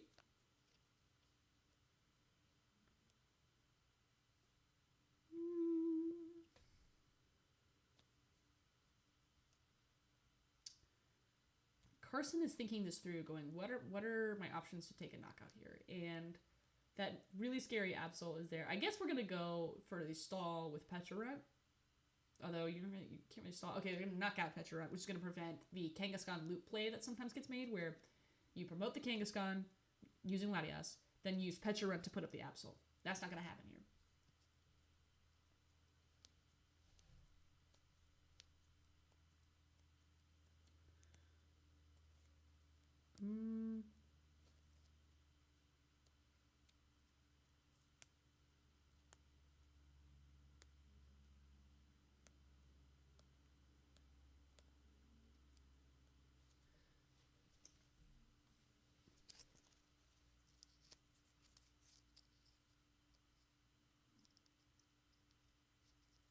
Okay, we're going to get the hand shuffled. And draw 8 cards off of Blaze's Termination. I don't see a Fire Energy or a Luminous. Is that a Luminous in the back? If it is, we're not getting an attachment. Here it is. Billy, your jamming tower, jamming tower. Easy peasy. You don't want to have any more of these Bravery Charms. Now that you have your setup, a Ultra Ball or a Boss. I feel like you take the Boss. Yeah. Okay. Now Kirsten, and by the way, the stream has multiple cameras now. You have to have a camera for the top, you have to have a camera for the hand, you have to have a camera for the other hand. Camera of the players, that's 5 cameras. And you could reappropriate, the hand cam for a player cam, but then you have to move the camera, and it has to be in a fixed position. So it's better to just have 5 cameras. Which is ridiculous, because a camera costs, like, how many hundreds of dollars? So, when I say better, I don't mean, like, as in, you'd rather be wasteful. I mean better as in it's just quick to change between the camera views. But it's so complicated, because that's, like, 5 cameras for just one of the 3 streams. It's 15 cameras, and it's people to change between them and know what they are, and they have to be clearly labeled, and you have to understand what it means to set them up right. Like, it's just so elaborate to have a stream like this, to have a stream this well produced. And there's so many moving parts. You need someone who can coordinate them, and if something's wrong, we'll go, yes, this is wrong, please fix this immediately. This is something that Pokemon has definitely improved at over the years. There's probably something in the background I don't know about, that I would be like, yeah, this is an area for improvement. But because it's in the background, you don't know about it. All right, Petron gets knocked out. 60 damage is getting placed somewhere. It's going to go onto the Absol. Maybe. Not really. I mean, you can't because of the mist energy. But you also don't want them going somewhere Monkey Dory can use, so that's why they're going on to the Absol. So...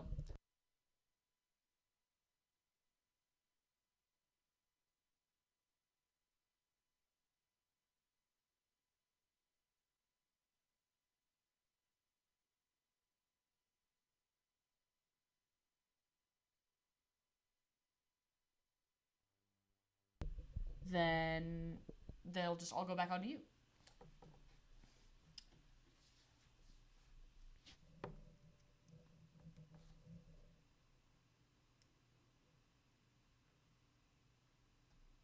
Come on, Tord, what are you doing? Show me your moves.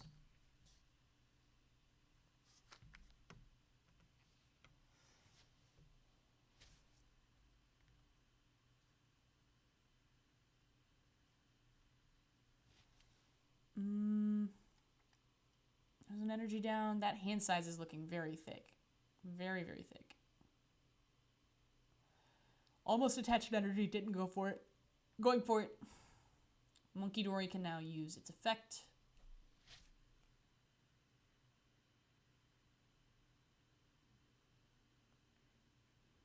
Oh, it looks like we have someone in the live co-caster stream. Excellent. Let me pop that open. I had that closed for just a little bit. Thank you to Big D912 for coming on in to the co-caster stream. Let's get you live. Now, this is going to take a little bit of doing here, so be patient. Hello? Hi. Here we are. Are we connected? I believe so. I believe so as well. And let me make sure the stream can hear you. This should be fairly easy. Okay, you are connected. Okay. What's your timer at, by the way? Welcome. My timer reads on the channel 56:58. Oh, okay. I thought you were much further behind because on my end your stream's at like 67. The stream is definitely farther behind. Okay. You know what? Yeah. Yeah, that's probably half my problem. Let me go back to the stream rather than narrate in advance. So my stream is at 56:43. If you'd like to watch the official stream, we'll be on the same speed. If you'd like to watch my stream, we will also be on the same speed. I have it on the official one, so we're good. Okay, so we're on the official one. What's your timestamp? Yeah. 56:16. Now 15. Okay, I am at 56:22. So I'll just back up a couple seconds. Okay. Beautiful. Welcome to the stream. Well, I say welcome as though you haven't been the top watcher all weekend. Thank you. You've made the experience much more fun. I've tried a little bit. Well, you've succeeded. If you want, my name is Dominic. That's the easiest way, probably. If you want to have a back and forth. I know sometimes some people take my name the wrong way, so it's because my name starts with a D. So that's where it's comes from. Yeah, no, you're good. You're good. Um, so Dominic, how are you feeling today about this matchup, about the state of Pokemon? What is on your mind? I think this weekend looked very enjoyable in terms of how the meta is. I know a lot of people don't like that it's not like a rock paper scissors and there's just a lot of choices, but I think that you shouldn't have a deck that can kind of counter everything. Yeah, Guardies obviously has a lot of tools, but I think we're in a format, like in an area of the format where more options gives you more availability in terms of what you can and can't do. Mm-hmm. And having more options to play decks that are just enjoyable in general is just kind of a better overall experience for players, even though I know a lot of players don't like that. I think it's, like I said, better than having a rock paper scissors guaranteed kind of thing. It expands the format in a way that allows you to be a little more creative, but also play something that might not be as expected in your local or even at a regional. Mm-hmm. And oh, the stream has just gone offline. It looks like what has happened. And this is the official stream going offline. It looks like what has happened is that Carson's headphones were not working, and so that he couldn't hear his opponent, so the game could not continue. It's one thing for a stream to not be able to continue; it's another thing for the game not be able to continue. So they handed in their headphones. Tord handed in his headphones as well, and they are either replacing them or swapping out the connection. But okay, they're back on stream talking about it. I don't know these Yeah, it two looks like I think individuals. they're Yeah. yeah, it looks like they're just swapping them out. I think. Mm-hmm. I was just talking about how complicated it is to run a stream at this point, and I don't even know how long I had you waiting in the VC. I am so sorry for that. If that was a long No, wait for you're your time. fine. You're fine. Listen, there's a lot of moving parts when it comes to streaming. I used to do it. I'm considering getting back into it again, but I was actually going to because you kind of gave me a little bit of I enjoyed watching yesterday. I was like, maybe I should, but then I was like, no, I'll give you some more support instead today. Aw, Figured that would be a little better of an experience. thank you. Well, I have to Of say, I course. will be doing this for more regionals, so if you would like to join a stream where you don't have to set things up, you are more than welcome to join anytime. Well, I also already have everything set up essentially because like I still have like my setup done. Ooh. So if you need things helpful with OBS after this, we can maybe talk enough. If you have time, if you don't, of course that's fine too. If there's any time you want to like just chat about OBS and having problems, I can try to assist as much as possible. Like I said, I know technical difficulties can be very tricky when it comes to OBS. Yeah, and It's very technical touch and go difficulties sometimes. at all levels, too. I mean, right now. Yeah. But I just stepped over you at the end. You were talking about OBS issues. Is there a... Yeah, no, just Go ahead. go ahead. Sorry. I was going to say, I is was there just a gonna say story? OBS has a bunch of issues all the time. Yeah? Yeah, it's because it depends on which version of OBS. Like if you're using Streamlabs or normal OBS, normal OBS is a little more analog, where Streamlabs kind of streamlines it for you, but then you're sacrificing like CPU power rather than just being a little more analog and having a lot more control and customization over things compared to the other side where it's kind of things are done for you, but you don't have as much freedom to do things. There's still like plenty of it for sure, but there's just a little less on the back end. Mm-hmm. Yeah, I was pleasantly surprised. I'm just using basic OBS. I was pleasantly surprised at the amount of things I could control. So when I went to fix between today and tomorrow, obviously I didn't get it flawless. There's still latency. I'm gonna blame that on my rig rather than me. But there's there was a lot I could do to get immediate improvements, and I was just like, this is great. I know with granularity what things to change to fix it. You don't always get that. Yeah, no, that's one thing like I like about I usually tell people when they're getting into streaming that OBS might feel a little overwhelming because there's a lot, but at the end of the day, it's better in terms of controlling your stream and being able to customize and make sure you can make things perfect for you and your setup and your whole situation rather than having things a little more streamlined. And sure, you could be lucky and have everything right in the first try, but also if there's issues later down the line or there's like some effects you want to add, you might struggle with them on a system that's a little more of an issue. Like they're not an issue, I should say, but it's a little more streamlined to do what it's just trying to get you to stream and make it more easy, like and user friendly is the word I was looking for. Versus OBS, which might be a little less user friendly, but there's a lot more customization, a lot more options, a lot more ability for you to do the things that you need to do for a stream rather than having things a little more streamlined. Mm-hmm. So, how have you been thinking this game has played out so far? Because I have a few interesting takes so far. I actually was very surprised on some of the ideas that Tord's done so far. I always usually do, but Okay, so I've been kicking around Kangaskhan lists since pre-release dropped. I did not have a Kangaskhan Absol list on my bingo card, and then this gets leaked on Twitter the night before Milwaukee, and I was like, you know what? If I was in Milwaukee right now, this is what I would have played in a heartbeat. So, seeing, generally speaking, how this Kangaskhan Absol works, which is not immediately intuitive if you weren't like already thinking about it.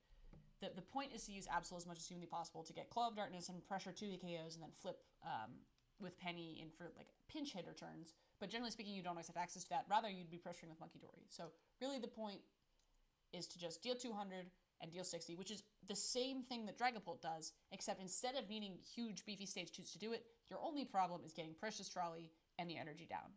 So it's the same deck, just you don't immediately see that. And also, there's a couple of other moving parts that are unique to Kangaskhan that Draculac doesn't have or Dragapult doesn't have. Draculac being able to draw you cards, whereas no pieces other than Kangaskhan can do that for you. And Kangaskhan spends more of your time on the bench in Tord's build than a Kangaskhan-centric build. So I don't. I look at this matchup and I think it's very favored for Tord, because Tord is better able to use Monkey Dory. Tord's better able to handle every attack, and Tord has one hit KO options mostly through Kangaskhan or Terminal Period, whereas Dragapult does not have those and will never have those without using Dust Noir, which you can't do right. with I Sun think Devils, that's why. Right, and I think Tord going after the Dust Noir, the Dust Skulls, and the Dust Clopses very early has been like what he needs to do in this matchup because, like you said, like he needs to do multiple attacks to knock out, and Tord can do that faster and also remove options from Carson's hand at the same time. I was very also surprised that Carson didn't attach the Neo Upper when Absol was fully powered up. Mm-hmm. Um, I was, I don't know why he wouldn't do that. I'd rather have the Neo Upper on the Pokemon that I needed on rather than having a singular energy in my hand and then have to hope and pray that I hit what I need to hit. Obviously, Carson thought it went back to deck, so that just might have been, which is weird because if this deck was as popular as I think we both think it was today, um, that he wouldn't know what Absol does by now. Like I like considering how everything happened, like as of like Wednesday night, this list leaked from like somebody else who played it supposedly, and then Tord's list came out, and then I don't know why you wouldn't know what Claw of Darkness does. Mm-hmm. Obviously though they've been playing all day. Tord is on a win streak though. He's been won all 6 of his games today so far. So clearly he's got the mental to like going. Obviously he always does because he's probably one of the greatest players of all time for this game. So I think Carson is slightly more, I think he's being a little more conservative about his plays than he should be. I think he thinks that he doesn't, maybe he hasn't played this matchup that much this weekend period, so he doesn't really know. Like you were saying, like this would be a great deck to run because how little time people have to prepare for it. So making those decisions on being more aggressive with the Duskulls versus being able to have other options kind of hampers your ability to really know where to pivot in a scenario against this deck. Whereas Tord's deck gets very aggressive, and like you said as well, Mega Kangaskhan has the ability to, if he gets lucky enough, to just knock out the Dragapult, and you don't really expect that to happen in most decks that you play against nowadays in this format. Mm-hmm. So There's so few things that can do what Claw of Darkness does as well. right. Like not even trainer cards, not even control decks have a tool that potent. So everything that Tord has in his deck is Dragapult on steroids. Like if you compare running errands or errand run from Kangaskhan to Draculac, it is the same ability. It just, you look at 2 cards, except you just keep both of them if it's Kangaskhan. So and you only get it once, but that's not really an issue considering you only have room for 1 Kangaskhan. I don't know. I'm just Exactly. thinking about it in advance of the tournament. I liked Kangaskhan in general because it had so much HP and it does a 2 KO, and then you could just lift it up and reset it back down. Because you could use something like Glass Trumpet and Crispin, or you could use E-Switch, or you could use TM Turbo Energize, which seems to be what most people have settled on for now. I don't like it. I don't think TM Turbo Energize is the best way to play Kangaskhan. But I'll tell you what, it is the best way to be playing this Absol variant, because you could put 2 Dark directly down, and that is not something you could do with Crispin. So Agreed. I think actually one thing I've been looking at Garchomp list. I think I talked about this yesterday in chat. Um, I've been seeing a lot of people using the Cinderace now in yes, that deck, and I don't think that would be a terrible idea for a deck like Kangaskhan either, just because it gets you that early tempo, gives you a little bit of damage on board, gets you the energies you need for decks that don't have the natural energy acceleration. And if you're losing a one prizer, it's kind of okay. I think you kind of want to. It's a little more difficult when you're dealing with a mega, because then that puts them back on even pricing, knocking out that and then the mega. But considering how much HP Kangaskhan and Absol have when you have everything in your favor with the Bravery Charms and the Stadium, it can be a little bit concerning that they can't do anything to your basic Pokemon when they're using something like a Dragapult, and you're just like kind of like towards doing like we were just been saying, going after the Duskulls and the Dusclopses to not get that extra damage on in order for them to just keep doing what they're doing. I think the thing that works really well with this deck is because Claw of Darkness takes a card out of hand on top of doing the 200 damage. And I feel like in in this format, Dragapult's damage now, because of how heavy Monkey Dory is, becomes a liability more than a helpful tool. Because like right now, Tord can, sure, he's split at 5-1, but Tord can just move 3 off of the monkey and then the 1 off of the Latias to protect the Latias going into the future, versus if he just did like Carson did at the beginning, put it all in the Pokemon with the Mist Energy, not have to worry about that damage coming back at him in any way. mm-hmm.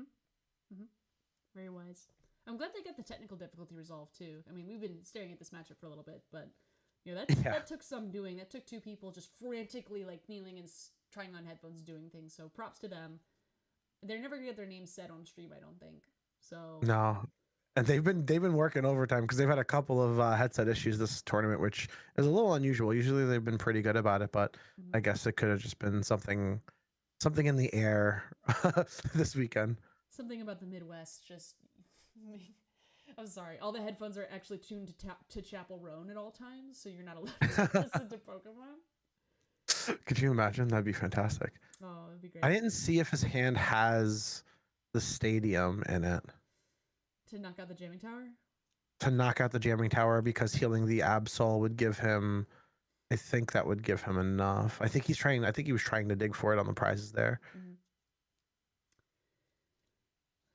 Carson is in a pretty good position right now. I know the Duskull just got knocked out. You never want the Duskull to get knocked out, but there's enough damage on the Absol that I don't think it's gonna get healed off. There's no retreat. There's no return attackers. I think we're gonna get a Claw of Darkness and then a knockout, and that'll put Carson in a position to take the final KO on this Latias. So I could be wrong, but I think Carson is weirdly enough in a winnable position here, which is not what I would have expected going into this matchup at all. So Tord is very skilled and knows what the outs are, and they're probably something like an E-switch and some like extra attacks or something, maybe some interesting tech. But I don't think we're gonna see a heal this turn. We could. I don't think. Never mind. We just saw the attack. Nope. Yeah. Nope. Just straight for Claw of Darkness. I wonder what he discards here. I'm assuming he discards either the Ultra Ball or the other Pult. The Latias obviously isn't doing anything for him. The Buddy Buddy Poffin, I think there's 2 Duskulls, and yeah. Oh wait, was that two and two? 2 Duskulls, 2 Dusclops. So I mean, you could go Buddy Buddy, but he's thinking Hawlucha maybe. Yeah, okay, he eyed up the Hawlucha. That's interesting. Okay. Probably not. I think you go for a Duskull here, because Tord is definitely afraid of those. Yeah, I think you just buddy for the Duskull and try to bait out something from Tord. Mm-hmm. Now here's the thing that's also going for Carson right now is, despite Tord only having 3 prizes remaining and a very, very damaged Dragapult in the active, Tord is going to probably have to play a 7 prize game, because I think even if this deck doesn't run 3 Dragapult, there's access to 3 Dragapult. So I'm not expecting to see a full 6 prize game, because otherwise something like a genome hacking would probably like close this game out if this were like a Gardevoir mirror, which you would normally expect because Tord would be playing Gardevoir. This is not that deck. It doesn't have the same mental No. wounds. You've got Monkey Dory, which anytime you have to put damage somewhere on their opponent's field. Oh wait. That was enough. That was enough. How was that? Oh, that's enough. Yeah, the Oh, Monkey so three Dory onto prizes. the Three prizes. Yeah, for absolutely. Mm-hmm. Ooh. Ooh. Good job, Carson. Anytime you could take a game I off towards this I legendary. wonder if you're toward there, you should have just moved the end. Like if you already know the Absol's going to die, why wouldn't you move the damage off of the monkey? I know he was digging for the lively, but he still had the third monkey ability. Mm-hmm. If you just move that energy, that damage over, that wouldn't have been a line for him. Yep. So I guess I'm more curious. I guess he just wanted to put damage onto the Dracloak and leave something on it, but I don't, because then it would be only one monkey's worth of damage, but you know your Absol's dying and he doesn't really have a follow-up attack. That was just an interesting choice, I believe. Yeah. Or maybe he didn't think that he had it, I guess, like because he hasn't seen it all game, so maybe he still thought the monkey was prized. Mm-hmm. This isn't something I'm thinking about Tord. Tord is very well practiced and quite honestly not a perfectionist, but Tord does not make mistakes like this. It is everyone is out of practice on 3 prize card games. You know, everyone forgot that. Oh yeah, 3 prize cards is a punishment you could get for getting knocked out. Like this is just it's been 2 weeks since we've had 3 prize cards back, so it's entirely possible to just not have your mental calculator tuned in that direction. I don't think Tord has that problem. Consummate player. I don't think that's Tord's problem. I'm saying for me, that's my problem. No, I get that. I think it is a big pivot if you're running megas now, right? I think the last thing you're thinking about, we've been now in a format for almost 3 years without 3 prizers, and now they're coming back after all the VMAXs rotated out. So it's been a little while since there have been 3 prizers back in the game, and I think it can obviously throw people off a little bit, or you're just not thinking about it as much because you're just been used to what we've been playing for the last about 2 years now with none of them. Yup. I gotta say, your microphone setup is flawless because you sound like you were made like you were sculpted out of butter. Like I don't know what you did to that microphone to get it to behave this way, but do it again. I have a Go XLR. I use an XLR microphone. I use an Audio Technica with a Go XLR that has all of the equalizer settings in that and stuff like that. So I just kind of tuned it a little bit, and trust me, it took me about like a year to get this right when I first started a long time ago. You got it right. You got it. Yeah, right. it's. Oh, thank you. Yeah, I've played with equalizers before, like on Audacity, but I didn't even think about setting one up for stream. I was just like, oh, I've got my nice microphone done. Like, yeah, you need a little bit of EQ, just because sometimes when you're even when you're doing like a USB mic, it's a little trickier, but there could still be like a little bit of background like fuzziness to it. Whereas when you use like an XLR, it's a cleaner connection, and then having that like the pass through that plugs into your computer cleans it a little more, and it gives you a little, again, it's more about like having the ability to customize and have those like small minute changes to clean things up more specifically, like if I want my gate lower or higher, and certain EQ levels I want to stay away from. So I used to do videos, just like videos, but not for this channel, like for other people. And when I was doing that, you would do color correction, which to me is just the same thing as EQ. You know, color correction is to art as EQ is to music. For those of you who are listening and are not aware of that, that's what it's for.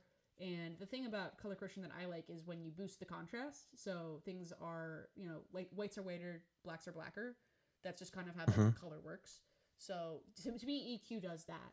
I've never been to like an audio school or something. I don't know how it actually works. No, that's about it. That contrast is so aesthetically pleasing to hear.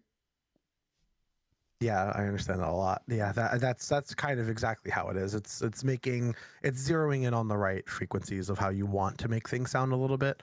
And I think you kind of laid it out pretty nicely, where it's like the blacks are blacker and the colors are more vivid because you're kind of zoning in on the areas you want your microphone to shine through based on how your voice works in the mic. Because some people have a higher pitch, so you have to make it a little lower in some areas in order to make it sound better within the mic itself. So that's kind of where the equalizer does that. The EQ does its job in making you sound just a touch better, just a touch better. Yeah.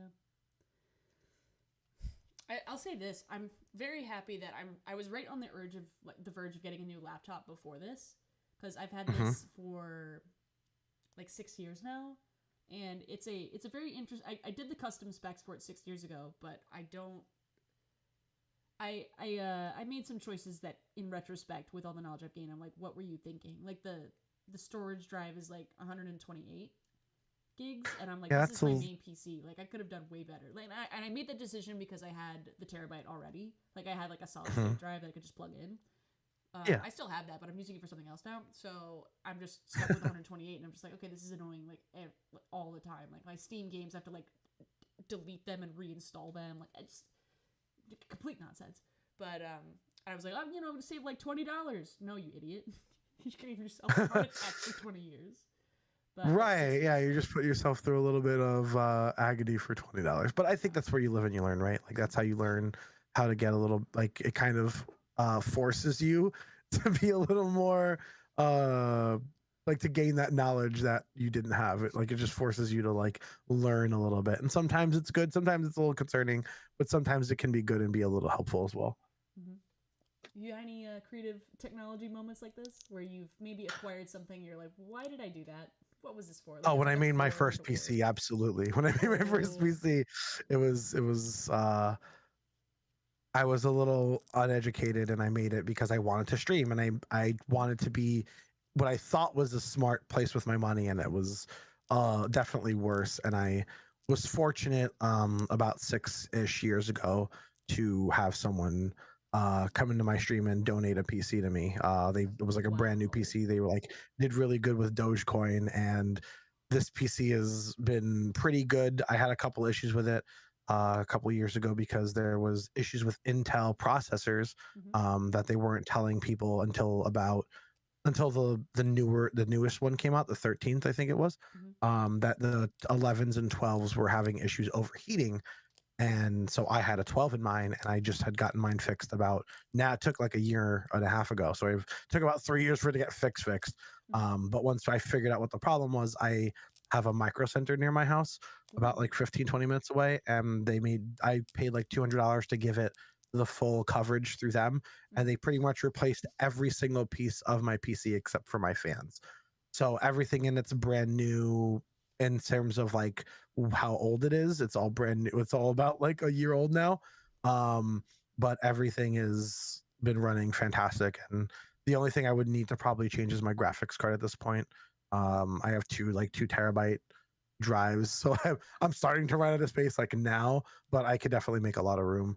Yeah. But this PC has been like it was a lifesaver because at the time my old PC was I could barely play anything that was like 100 gigs more, like the Warzone Call of Duty type thing. I couldn't play on my PC. It'd be running like a potato.